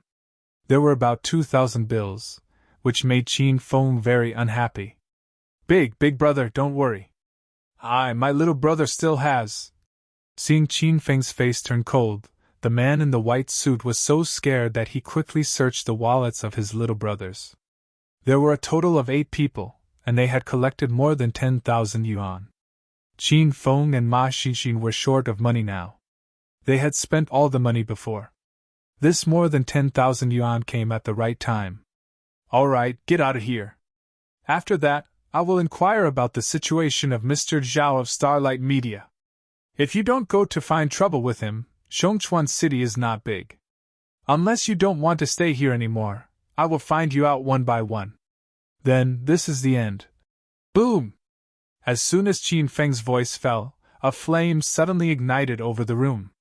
The man in the white suit felt that the temperature around him suddenly rose several degrees. The flame was raging and floating in the air, it would not move. He was so scared that he almost peed his pants. Big brother, I will definitely find that guy surnamed Zhao. I will go now. A group of people came in a mighty manner and left in a sorry state. Ma Xinxin breathed a sigh of relief. Looking at the door that was split in half, she said with a bitter face, Qin Feng, our door is gone. Qin Feng threw the 10,000 yuan he had just swindled to Ma Xinxin and said, It's okay. Call a master and find another one. Qin Feng and Ma Xinxin had been poor recently. Seeing so much money, Ma Xinxin's eyes went straight. She grabbed the money in her hand and hid it somewhere. Huh! Don't take all the money away. Leave some for me. Qin Feng went to wash his hands and found that all the money was gone. Ma Xinxin rolled her big black eyes and said, No money for you. What do you want money for? I'll take care of your food and drink. If you take the money, who knows where you'll go? Last time Qin Feng helped Liya with acupuncture, he slept at Liya's house. Because he did not return all night, Ma Xinxin still remembered it. She had to keep a close eye on Qin Feng and could not always let him go out and mess around. Ma Xinxin suddenly became a little miser. Qin Feng was speechless. The man in the white suit and the others had already arrived at Starlight Media's company. In the company's main floor, Zhao Bin had just gotten up from Fei Fei and was putting on his clothes. By the way, Fei Fei, how's the matter I asked you to do? After enjoying himself, Zhao Bin thought of business. Fei Fei pulled up her pants and walked to Zhao Bin's side. She sat on Zhao Bin's lap and said, Director Zhao, don't worry. I contacted a group of gangsters early in the morning to cause trouble for Jing Shuai. It's about time to come back. Zhao Bin had been suppressing his anger these days. He was actually rejected by a newcomer. Hearing that everything had been arranged, Zhao Bin felt refreshed. Good job. When that brat is brought over, I'll slap him a few more times and let him know who I am. Bang! The door to the boss's room was suddenly kicked open, causing Fei Fei to jump up from Zhao Bin in fright. Zhao Bin was about to curse when Fei Fei shouted in surprise, Director Zhao, speak of the devil. These are the people I found to teach Jing Shuai a lesson. After finding out who they were, Zhao Bin suppressed the anger in his heart. He quickly scanned the crowd but didn't find Jing Shuai. Huh? Where's Jing Shuai? What are you doing? I told you to bring people here, but where did they go? Zhao Bin pointed at the man in the white suit and roared. The man in the white suit and the 7 lackeys behind him had cold expressions. They didn't say anything and charged at Zhao Bin. You son of a bitch, you dare to yell at me? I'll let you know what kind of place this is. Beat this bastard to death. If it weren't for him, would we have been beaten into this state? 8 people had already surrounded Zhao Bin. Before Zhao Bin could even react, he was kicked to the ground. However, the fighting didn't stop. This group of people vented all the anger they had suffered at Qin Feng's hands onto Zhao Bin. They stomped on him until the whites of his eyes rolled back. What are you doing? Hurry and stop. Fei Fei finally came back to her senses. She was scared half to death by the scene in front of her. She still didn't understand the situation. Why were these people beating Director Zhao? Everyone ignored Fei Fei's shouts and continued to stomp on Zhao Bin. At first, Zhao Bin was still screaming, but later on, he seemed to have been knocked unconscious and didn't even scream. Enough! Retreat! Looking at Zhao Bin, who had closed his eyes and was spitting white foam, the man in the white suit felt that it was about time. If they continued to fight, it would be troublesome if someone died, so he left with everyone. These people came fiercely and left quickly. If the office wasn't a mess and Zhao Bin was lying on the ground half dead, Fei Fei would have thought that everything was an illusion. Fei Fei ran to Zhao Bin's side and called him a few times, but there was no response. Fei Fei quickly took out her phone and called for an ambulance. Qin Feng didn't know about this when the people in the white suit finished their work. Qin Feng was recording a song in his room when Leah called him. What's wrong, Xiaoye? Qin Feng, One-Eyed Dragon and Li Hui are missing. Leah's tone was anxious. Missing? Did they break out of prison? I don't know the specifics. I was going to investigate, but I was suppressed by the higher-ups. I suspect that there's someone behind One-Eyed Dragon and Li Hui. Leah was now the director of the Central Chuan City's Public Security Bureau, and there were still people who could take them away under her nose. It seemed like One-Eyed Dragon and Li Hui's backing was not small. Did you ask about One-Eyed Dragon's disappearance? Qin Feng asked. I did, but the day after I asked, the two of them disappeared. Did you get any clues? There are no important clues, but when I interrogated One-Eyed Dragon and Li Hui, the two of them were a little flustered, as if they were hiding something. Leah said truthfully. A few days ago, Qin Feng asked Leah to interrogate One-Eyed Dragon and Li Hui as a starting point for the missing person case. This was because Qin Feng had helped Leah solve the missing person case in Acropolis City, and the mastermind behind that case was the Verdant sect. Qin Feng suspected that the missing person case in Central Chuan City was also related to the Verdant sect, because the circumstances of the two cases were very similar. Xiaoye, you don't have to worry right now. Since One-Eyed Dragon and Li Hui have been released, then don't worry about them. This time, you must have provoked a very powerful force, so pay attention to your own safety. If you find any danger, call me immediately. Since Qin Feng suspected the Verdant sect, then he naturally had to be on guard. The Verdant sect was still very powerful. It was one of the 3 sects in China. Back then, at the pill competition, Qin Feng had to expend a lot of effort to eliminate the ghost-face mountain man, and even let Li Xiaojie escape.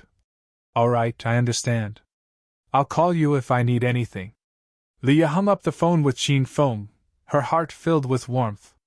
In this unfamiliar place, Leah originally felt very lonely, but now her heart was filled with warmth, as if she was at home.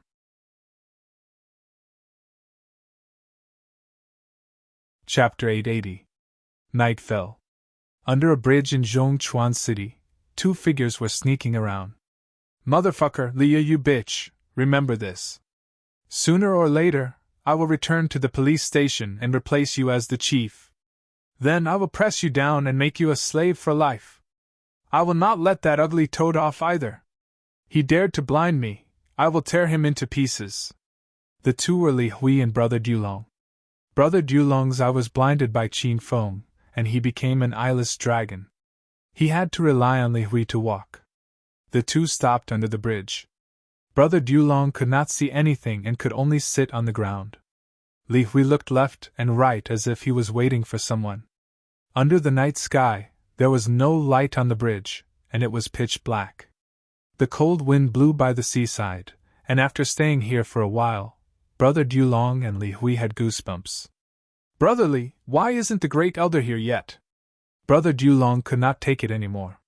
He was now blind, and the fear of the darkness was 100 times stronger than Li Hui's. Don't worry, since we were released, it means that the Verdant sect sent the Great Elder here. Wait patiently. Li Hui was also afraid, but he could only force himself to remain calm. Suddenly, a gust of cold wind blew over, causing Li Hui to lose his footing. He retreated to the bottom of the bridge to stabilize himself. Brother Dulong was so scared that he started to scream. His courage was even smaller than a girl's.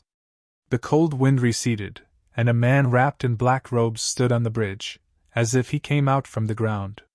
Li Hui forced himself to remain calm, but his voice was still trembling. Is it elderly? The man in black raised his head, revealing a young face. If Qin Feng was here, he would be able to recognize this young man. It was Li Xiaojie who was dissected 3 times by Qin Feng. I am the new elder of the Verdant sect, Li Xiaojie. The sect has set their eyes on the development of Zhongchuan City, so they sent me to guard this place. You guys just need to listen to my orders, understand? Li Xiaojie's voice was ice cold, as if it came from hell. Brother Dulong trembled in fear. Li Hui quickly replied, Understood. We will follow Elder Li wholeheartedly. Big Brother Lone Dragon and Li Hui had colluded in the underworld and controlled the underground forces of Zhongchuan City. Big Brother Lone Dragon would usually let his subordinates dress up as beggars and go around begging. He would also collect protection fees in some important territories. With the development of Brother Dulong and Li Hui, the Verdant sect looked for them.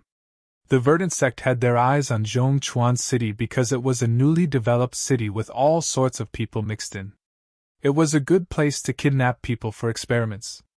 Brother Dulong and Li Hui had been working with the Verdant sect for the past 6 months.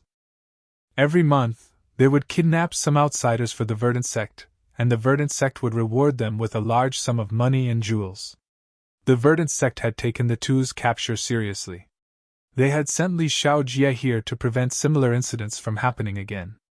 Li Hui and Brother Dulong had heard of how terrifying China's Verdant sect was. In front of Li Xiaojie, they didn't dare to be careless. Tell me, who captured you? Li Xiaojie asked. He was satisfied with Li Hui and Brother Dulong's performance. It's the new director of Zhongchuan City's Public Security Bureau, Li Ye, and a very ugly man, Li Hui quickly replied.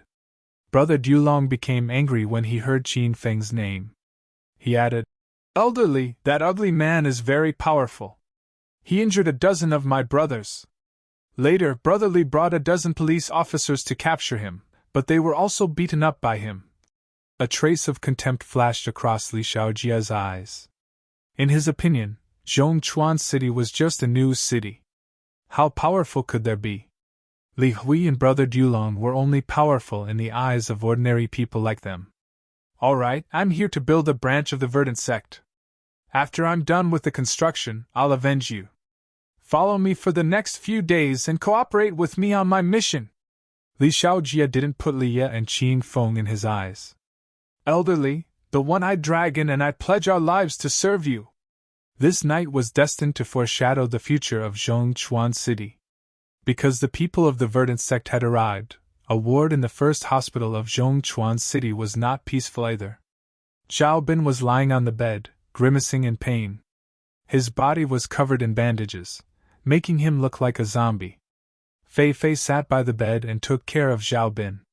However, she was very careful, afraid that she would offend Zhao Bin, because Zhao Bin was currently angry. Xing Shuai, you son of a bitch! How dare you find someone to mess with me? You don't want to stay in the Chinese entertainment circle anymore. Do you think I, Zhao Bin, am a vegetarian? Just you wait, I'll make you kneel and beg me in a few days. Zhao Bin grimaced in pain while cursing. He didn't know how many times he had cursed Qin Feng's ancestors, but even so, he still didn't feel satisfied. Fei Fei, what the fuck are these things you found? How dare you beat me up? How can you do things? After cursing Qin Feng, Zhao Bin began to reprimand Fei Fei. Fei Fei was so frightened that her delicate body trembled. She quickly bent down and pressed her exposed white breasts on Zhao Bin's face. She rubbed against him and acted like a spoiled child. Director Zhao, don't be angry.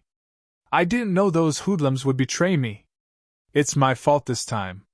I know I was wrong, okay? Please forgive me this time. Fei Fei was a little vixen, seducing Zhao Bin with her beauty.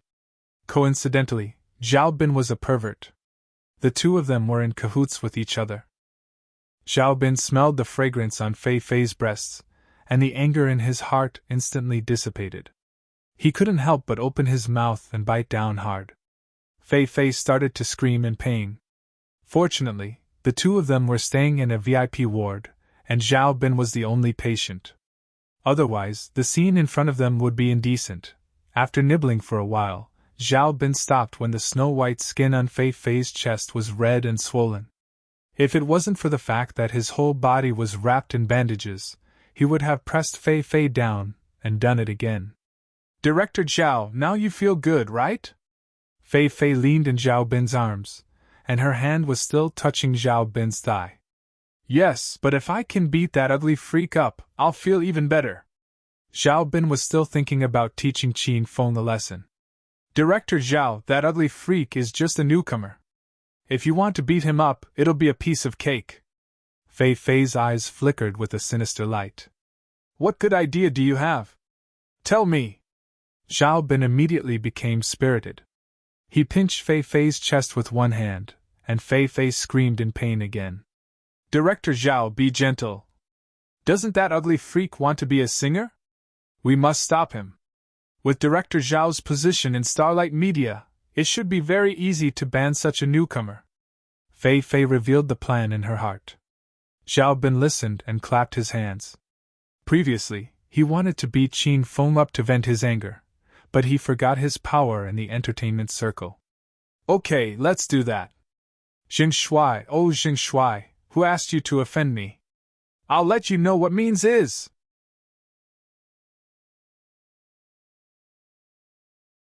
Chapter 881. Time passed really fast as the growth of Qin Feng's popularity. Under the double recommendation of Rao Sherman and Liya, and Qin Feng's continuous uploading of new videos, the number of Qin Feng's Weibo fans had already exceeded the 3 million mark. However, Ma Xinxin discovered a very serious problem. The number of fans hadn't increased explosively for a long time. Xinxin, how's the situation today? Did the number of fans break 5 million?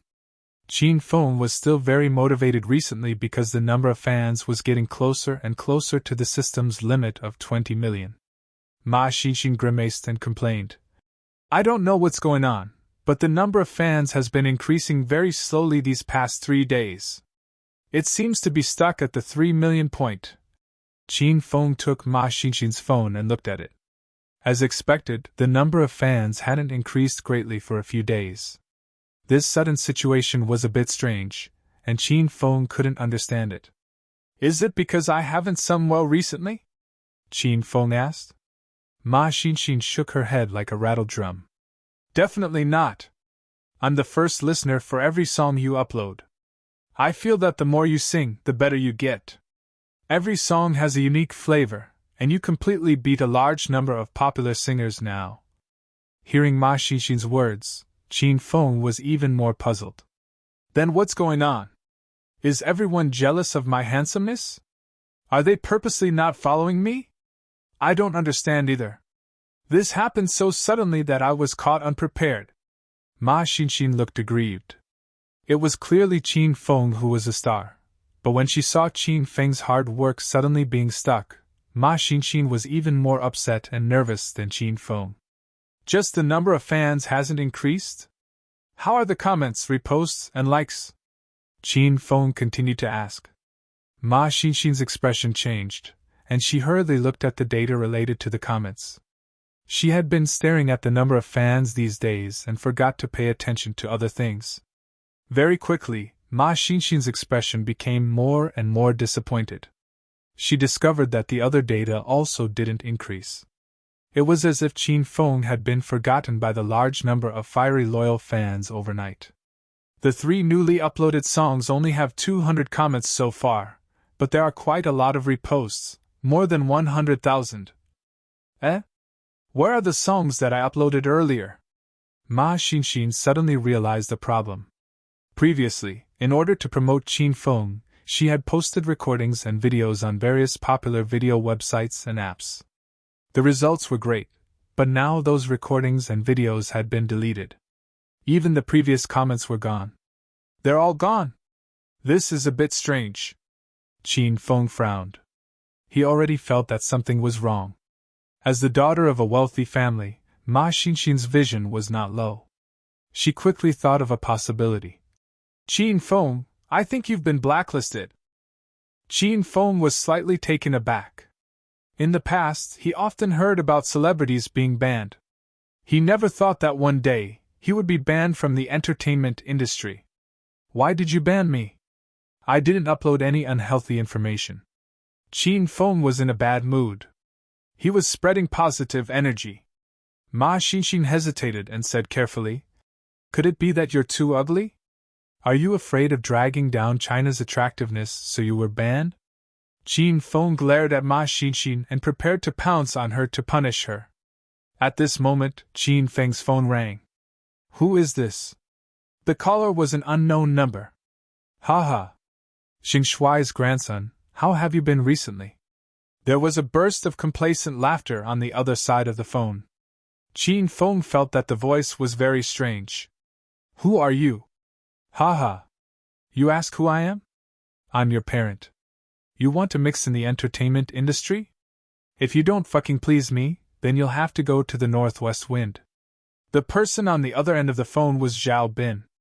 These days, he had used all the resources and connections at hand to start to vigorously ban Qin Feng. The videos that were deleted on popular websites and the comments that disappeared were all done by Zhao Bin.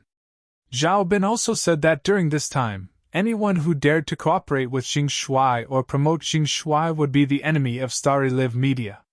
Starry Live Media was a giant company in China's entertainment industry. Who dared to offend them? Although Qin Feng couldn't guess Zhao Bin's identity, he guessed the man's intention. "Are you the one who has been banning me recently?" "Oh. You're not stupid, kid. You finally know that someone is banning you? How about it? It's great to be banned, isn't it? This is just the beginning. Just wait to eat and vomit in the future." Zhao Bin admitted the fact that he was being banned, and Qin Feng was very angry. Qin Feng didn't become a star for the sake of being a star. He wanted to complete the system's mission as his goal. Someone dared to hinder the progress of Qin Feng's mission. Qin Feng absolutely could not allow such a person to appear. "Tell me, who are you? Where are you? I'm going to find you now." Qin Feng's voice was cold. Zhao Bin ignored Qin Feng's threat and said with a playful smile, "Grandson, listen carefully. My name is Zhao Bin. I'm drinking coffee in the boss's office on the top floor of Starry Live Media in Zhongchuan City. Hurry up and kowtow to me and admit your mistake. Otherwise, don't think about mingling in the entertainment industry." Before Zhao Bin finished speaking, Qin Feng had hung up the phone, picked up his coat, and went outside. "Qin Feng, where are you going?" Although Ma Xinxin didn't hear what Zhao Bin said, she had already noticed that Qin Feng's face was not right, so she quickly caught up. "Someone is indeed banning me. I'm going to settle accounts with him now." Qin Feng pressed Ma Xinxin's shoulder and said, "You don't have to worry about me. Wait for me at home for dinner." Ma Xinxin disagreed. Although she knew that Qin Feng was very skilled, Ma Xinxin couldn't help but worry about Qin Feng. "No, I want to go with you." When Qin Feng learned that someone dared to ban him, he was so angry that he rushed to clean up the person. "Okay, then you follow me. Don't be scared by the bloody scene later." At the bottom of the Starry Live Media building in Zhongchuan City, a crooked man in cheap black sportswear stood at the bottom of the building, but beside him stood a beautiful young girl. This pair of toad beauties was very eye-catching. Any passerby couldn't help but take a few glances. Qin Feng and Ma Xinxin just got off the taxi. On the way, Qin Feng sent a text message to Yang Kan. "Sir, this is Starry Live Media Company. What can I do for you?"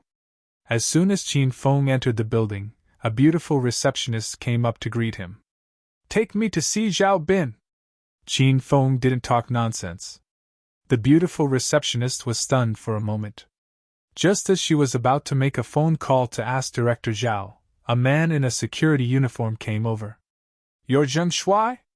When the beautiful receptionist heard the two words, "Zheng Shuai," her eyes immediately lit up and stared straight at Qin Feng. She was also Qin Feng's fan. "Lead the way." Since the security guard could call out Zheng Shuai's name, Qin Feng knew that this person must have been called down by Zhao Bin to specifically wait for him. Without saying anything, he followed the security guard upstairs. The three of them took the elevator all the way to the top floor and finally arrived at the innermost office door. "Director Zhao, I've brought him." The security guard pushed the door open. A man and a woman were hugging and kissing wildly in the room. The security guard acted as if he didn't see anything and even tilted his head, not daring to look around. One of Zhao Bin's arms and one of his legs were still wrapped in bandages. It seemed that the group of people in white suits had really been ruthless last time. Zhao Bin let go of Fei in his arms and his gaze fell on Qin Feng. His eyes flickered with a playful smile. "Ha ha! Isn't this Jing Shuai, who has recently risen in the music industry? Your grandson is finally here." Zhao Bin hated Qin Feng to death these past few days. Seeing Qin Feng finally come, he was indescribably happy. Qin Feng and Ma Xinxin had already walked into the room. Zhao Bin wanted to continue mocking Qin Feng, but his gaze suddenly fell on Ma Xinxin and he couldn't take his eyes off her. Actually, Zhao Bin's personal assistant, Fei, was also a pretty stunner. However, that woman mainly relied on makeup and dressing to be more beautiful. Moreover, Fei had mingled in society for many years and was covered in a sleek, worldly air. How could she compare to the youthful and beautiful Ma Xinxin in front of him? "You're Zhao Bin? You're secretly banning me?" Qin Feng swept his gaze over Zhao Bin. This was just a normal person. Zhao Bin regained his senses with great difficulty, and couldn't help but look at Ma Xinxin a few more times. Then, he turned his gaze to the security guard. Zhao Bin gave the security guard a look, and the security guard closed the door and retreated.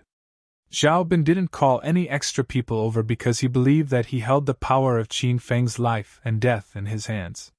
He didn't care about Qin Feng at all. "That's right, your elder is Zhao Bin.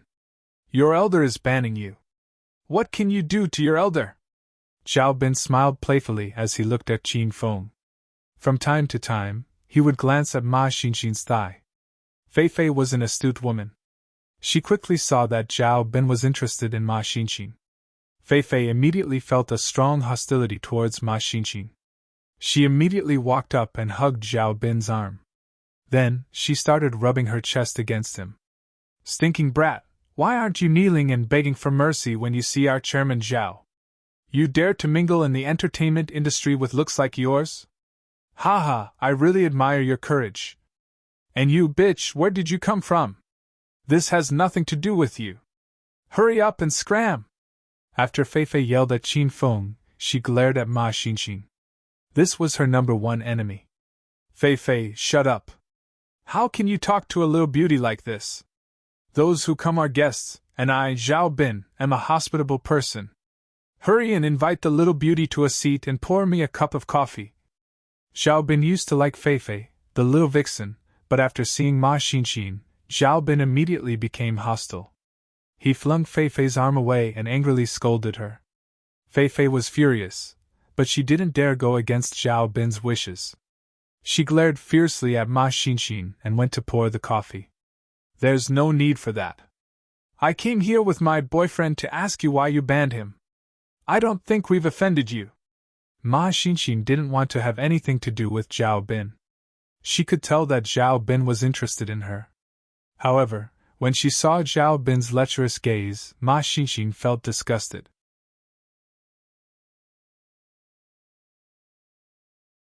Chapter 882. Zhao Bin was using an old trick. Almost every time he saw a beauty that caught his eye, he would use this trick to pick them up. Zhao Bin had tried this trick many times, but it didn't work on Ma Xinxin at all. "Don't talk nonsense. I don't plan to be a star. I'm here with my boyfriend to warn you. Don't ban my boyfriend again. Otherwise, I'll report you for malicious assault." Ma Xinxin understood everything after knowing Zhao Bin's identity. A few days ago, a group of strong men broke into Ma Xinxin and Qin Feng's residence to make trouble.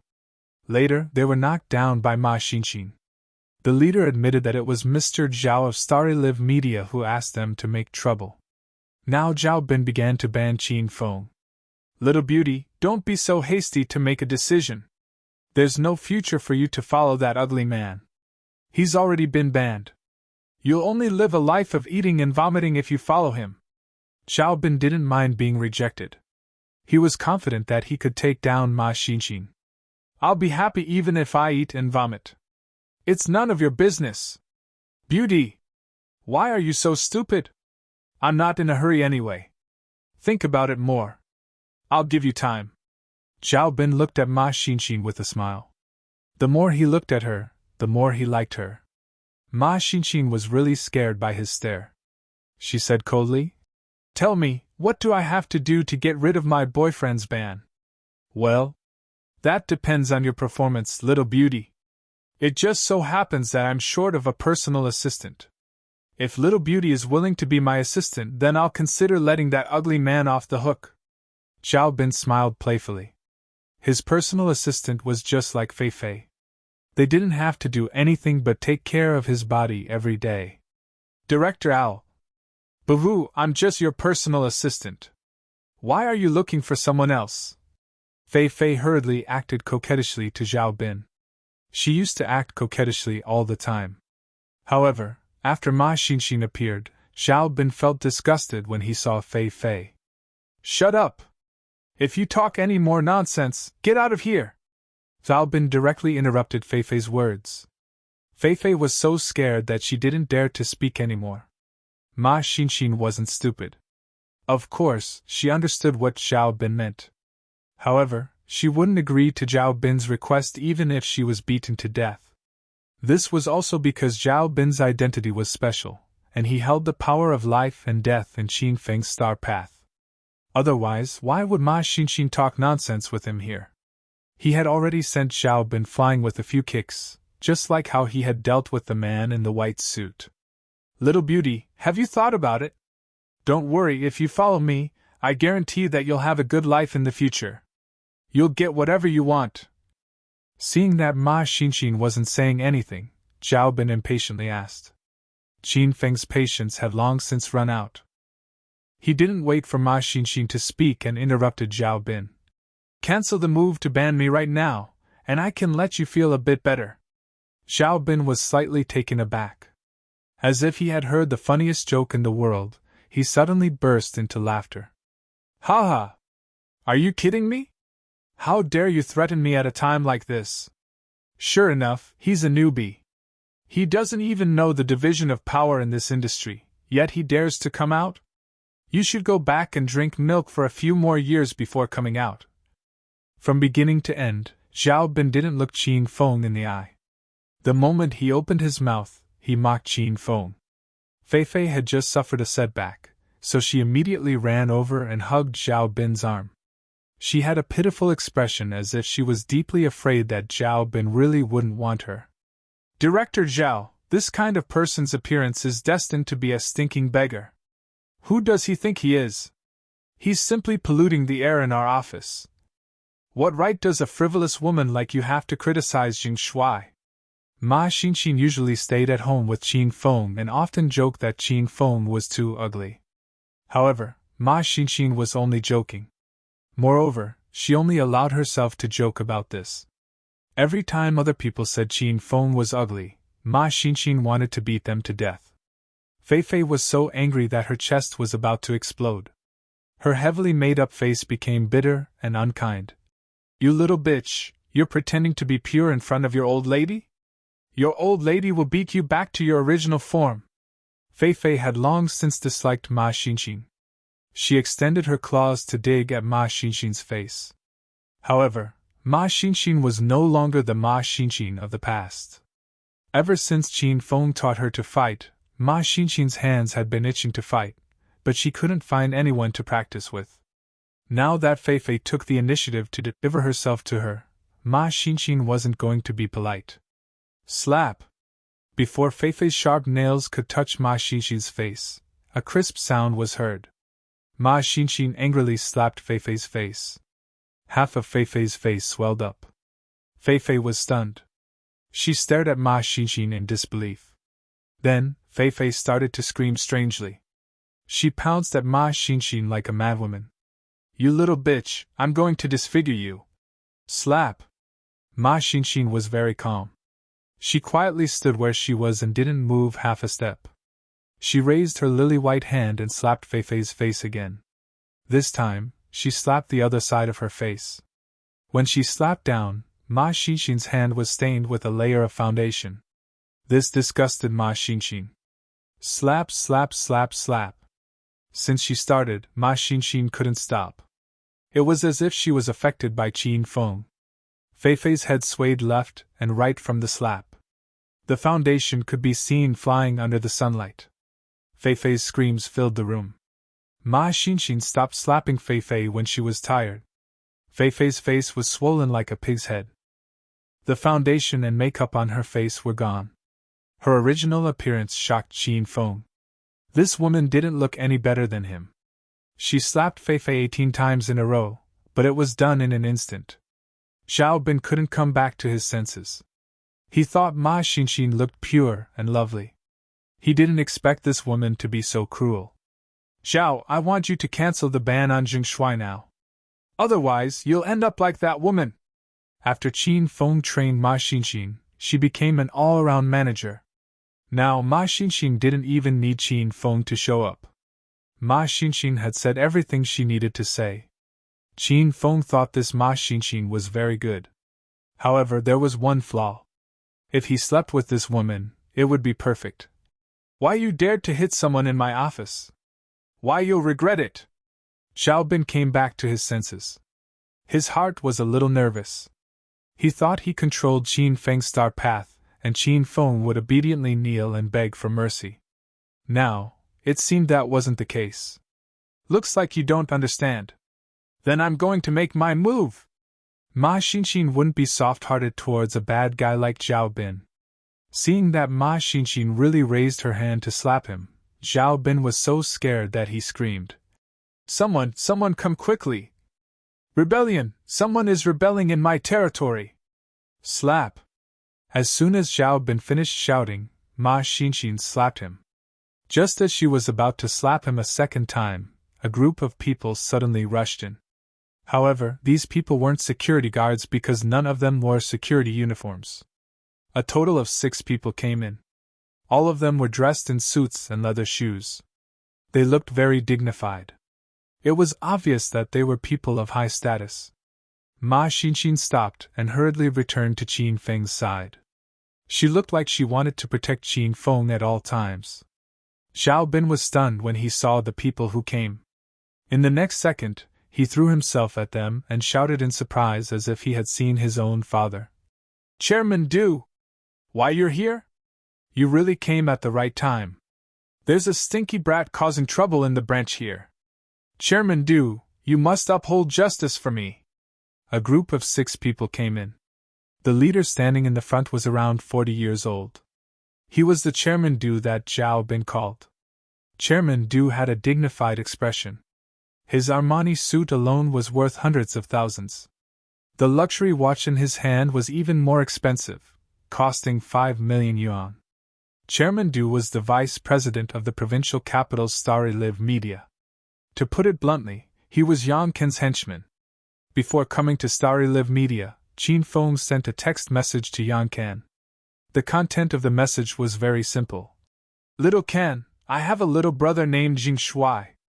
He wanted to develop into a singer, but he was banned by Chairman Zhao of your Zhongchuan branch. Do as you see fit. Although the message was brief, Yang Ken felt as if he had been struck by lightning after reading it.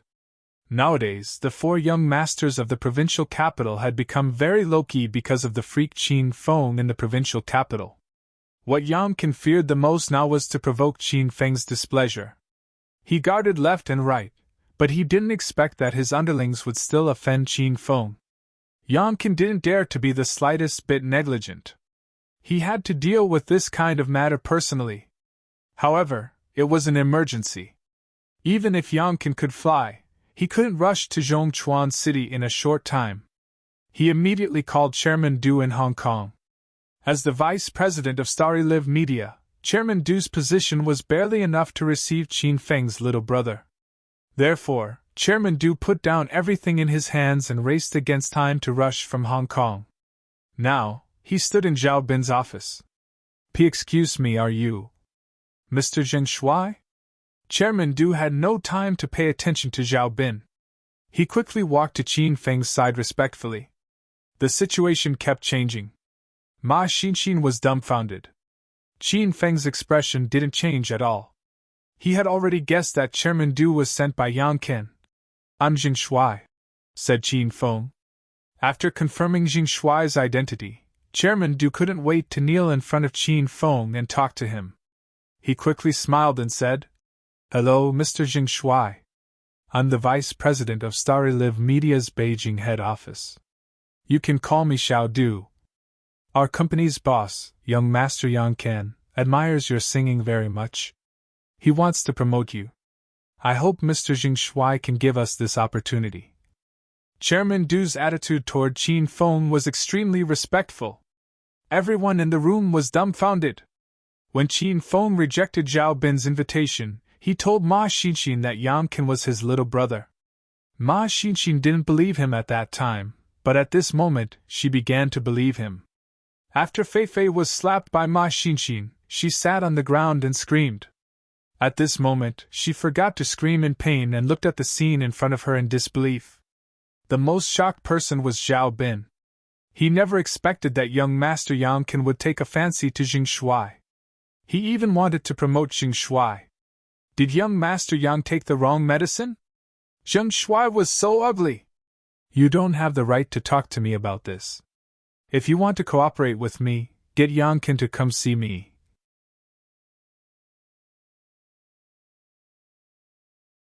Chapter 883. The four young masters of the provincial capital were very famous in China. Most people would not offend these four families.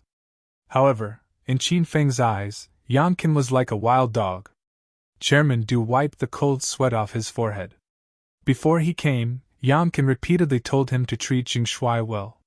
However, Chairman Du did not expect Zheng Shuai to be so arrogant that he even dared to scold young Master Yang. This time, Mr. Du didn't know what to say. Stinking brat, what are you talking about? How dare you insult young Master Yang? The brief silence was broken by Zhao Bin. Zhao Bin felt that he should do something to redeem himself. When he heard Qin Feng scolding Yang Ken, Zhao Bin knew that his chance to turn the tables had finally arrived. Chairman Du, this brat is just a newbie, and he's so ugly. I don't think it's necessary to spend resources to promote him.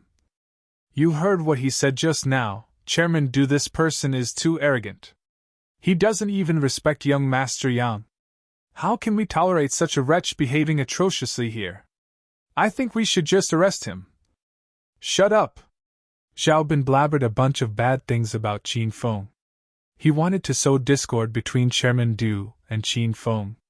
However, before he could finish, Chairman Du could not hold it in anymore and rebuked Zhao Bin. Zhao Bin, who do you think you are? I'm chatting with Mr. Zheng Shuai. Do you think you have the right to speak? Hurry up and get lost. I get angry when I see you. Chairman Du could not figure out Zheng Shuai's identity, but Yang Ken had repeatedly told him to treat Zheng Shuai well. Even if Qin Feng scolded Yang Ken, Chairman Du could not afford to offend Qin Feng. He could only think of a way to delay for a while and wait for young Master Yang Ken to come and deal with it himself. Zhao Bin was dumbfounded by Chairman Du's scolding. He even suspected that he was dreaming. He's just a newbie, Zheng Shuai. Is there a need to please him so much? He's fine even if he scolded young Master Yang? Chairman Du, are you muddle-headed? That brat was scolding young Master Yang just now. Since you don't care about this, I'll call young Master Yang now. Zhao Bin had never suffered such humiliation before. He threw caution to the wind. I don't care if you're Chairman Du or Chairman Ma. I'll call Yang Ken and ask young Master Yang to help me. Slap! Zhao Bin had just taken out his phone when Mr. Du slapped it away.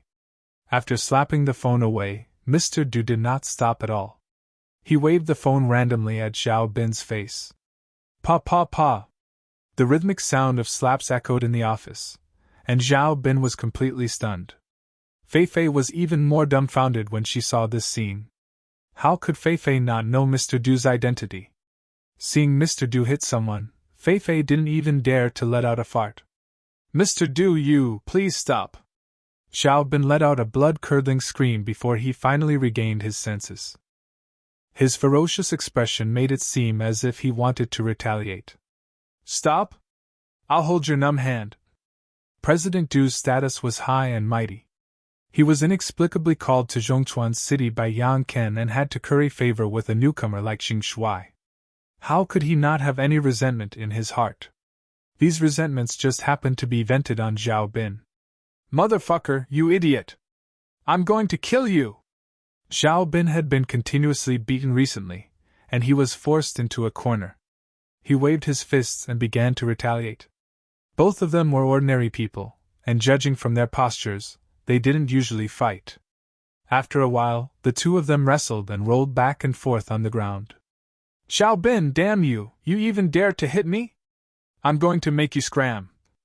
After all, Xiao Bin was injured, and it was Mr. Du who attacked first. After a round of fighting, Mr. Du still had the upper hand. At this time, he sat on Xiao Bin's body and fiercely punched his face. This scene was too savage. Fei Fei trembled all over as she watched. Qin Feng and Ma Xinxin, on the other hand, had calm expressions. To them, a fight of this level was like a fight between kindergarten kids. Savage my ass? Who knew how many punches Chairman Du threw? In any case, he only stopped when he was tired. Xiao Bin lay on the ground with bloodstains all over his body. His body was still slightly twitching, and his entire face had become like a pig's head. He was practically a pair with Fei Fei. Mr. Xing Shuai, I've really let you see a joke. That bastard took the wrong medicine today. He's much more well-behaved after I taught him a lesson. Mr. Du endured the pain in his body and ran over to greet Qin Feng. Qin Feng was too lazy to talk nonsense, and said directly, You came at the right time. Hurry up and cancel the action to ban me. Otherwise, I won't be polite. Mr. Du looked puzzled and asked, Mr. Xing Shuai, what action? I don't know. Qin Feng stared into Mr. Du's eyes. He could see that Mr. Du really didn't know about this. In other words, this action was Xiao Bin's abuse of private power. That bastard surnamed Zhao used the resources of Starry Live Media to ban Xing Shuai recently. We're here for this matter. Without Qin Feng saying anything, Ma Xinxin explained the situation. Mr. Du was furious. No wonder young Master Yang called him over. After all this time, it turned out that Xiao Bin had caused trouble here. Mr. Xing Shuai, our Starry Live Media headquarters didn't know about this. It must be that idiot Xiao Bin who abused his private power. I'll call young Master Yang now and explain the matter. President Du had already made a call. His heart was in a mess. He still couldn't figure out Xing Shuai's identity. Just now, Xing Shuai had scolded young Master Yang. President Du didn't know if he would be scolded. Xiao Du, have you seen Xing Shuai? The phone rang twice before it was connected. Young Master Yang, I have. Mr. Xing Shuai said that Xiao Bin is banning him and wants us to cancel the action. Mr. Du didn't talk nonsense, and explained the whole matter in a few words. Yang Ken had just boarded a private plane and was rushing to Zhongchuan City. He was so angry that he almost smashed his phone. Fuck Xiao Bin's mother. Why is he banning Xing Shuai for no reason? Hurry up and cancel the action. Take good care of Xing Shuai like you treat your grandfather. I'm on my way. If anything goes wrong, I'll take care of you. The phone had been hung up. Mr. Du's shirt was drenched in sweat. However, Mr. Du was very glad that he had just chosen the right team. Fortunately, he didn't offend Xing Shuai. Otherwise, he would have ended up like that idiot Xiao Bin. Mr. Xing Shuai, young Master Yang said that this is all a misunderstanding. Our Starry Live Media will immediately cancel the ban on you and fire Xiao Bin. In order to make up for the loss caused by this misunderstanding to Mr. Xing Shuai, our Starry Live Media is prepared to promote Mr. Xing Shuai in the following time. President Du was a flexible person. With just a few words, he arranged everything properly. This result was within Qin Feng's expectations, but Ma Xinxin was stunned. She was now sure that Yankin was really Qin Feng's little brother. At this moment, Ma Xinxin was confused.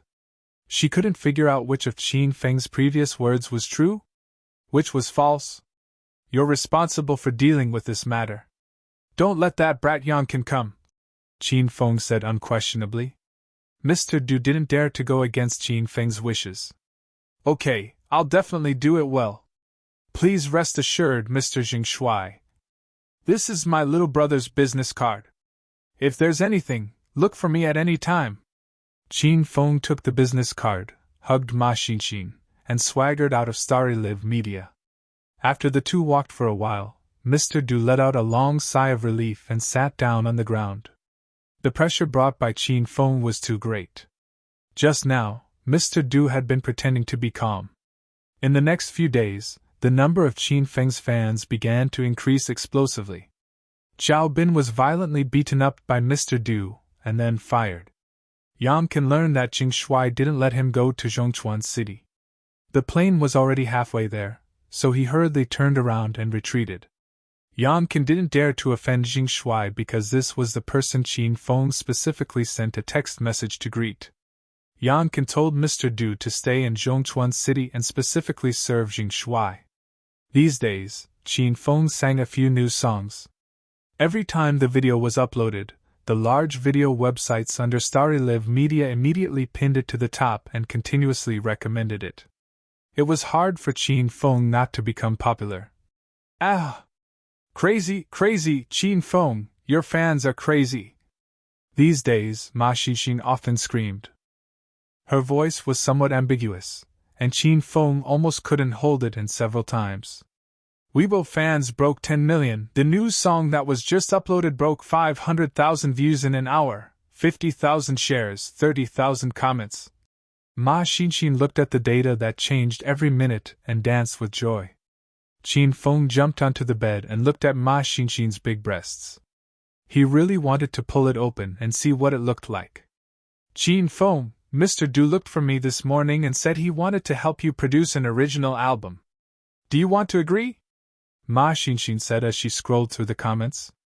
If it can help me increase my fans, then I'll consider it. But I don't have time to compose my own songs and lyrics. Ask them to find someone to help me compose a song, and I'll just sing it. Qin Feng said he was very busy, but in fact, he slept at home every day. These days, Qin Feng was indeed very idle. Other than waking up every morning to kiss Ma Xinxin and absorb the poisonous gas, he spent the rest of his time watching TV or sleeping. With Ma Xinxin's help, Qin Feng's strength had already recovered to stage 8 inner qi. Qin Feng also discovered a good thing. The poisonous gas in Ma Xinxin's body was very pure. After using this poisonous gas to break through, Qin Feng's inner qi was even more powerful than when he was at stage 8 inner qi. You're really lazy. Then I'll tell Mr. Du to prepare a song. Ma Xinxin began to busy herself again. In this short half a month, she had become a strong woman. Although she was very tired and busy every day, Ma Xinxin's heart was sweet and warm. Ma Xinxin often thought how good it would be if time stopped in this half a month. Ma Xinxin really liked her current life. Qin Feng ran to sleep, and just as he fell asleep, his phone rang. Who is it? Qin Feng was a little angry when he was woken up. Qin Feng, are you busy now? I want to see you. Li Ya's wrong voice came from the phone as if she was bullied. Little Ya, where are you? I'll go over now. You're tuning into the Phoenix Nights YouTube channel. Don't forget to subscribe and join us on this journey to catch the most captivating stories.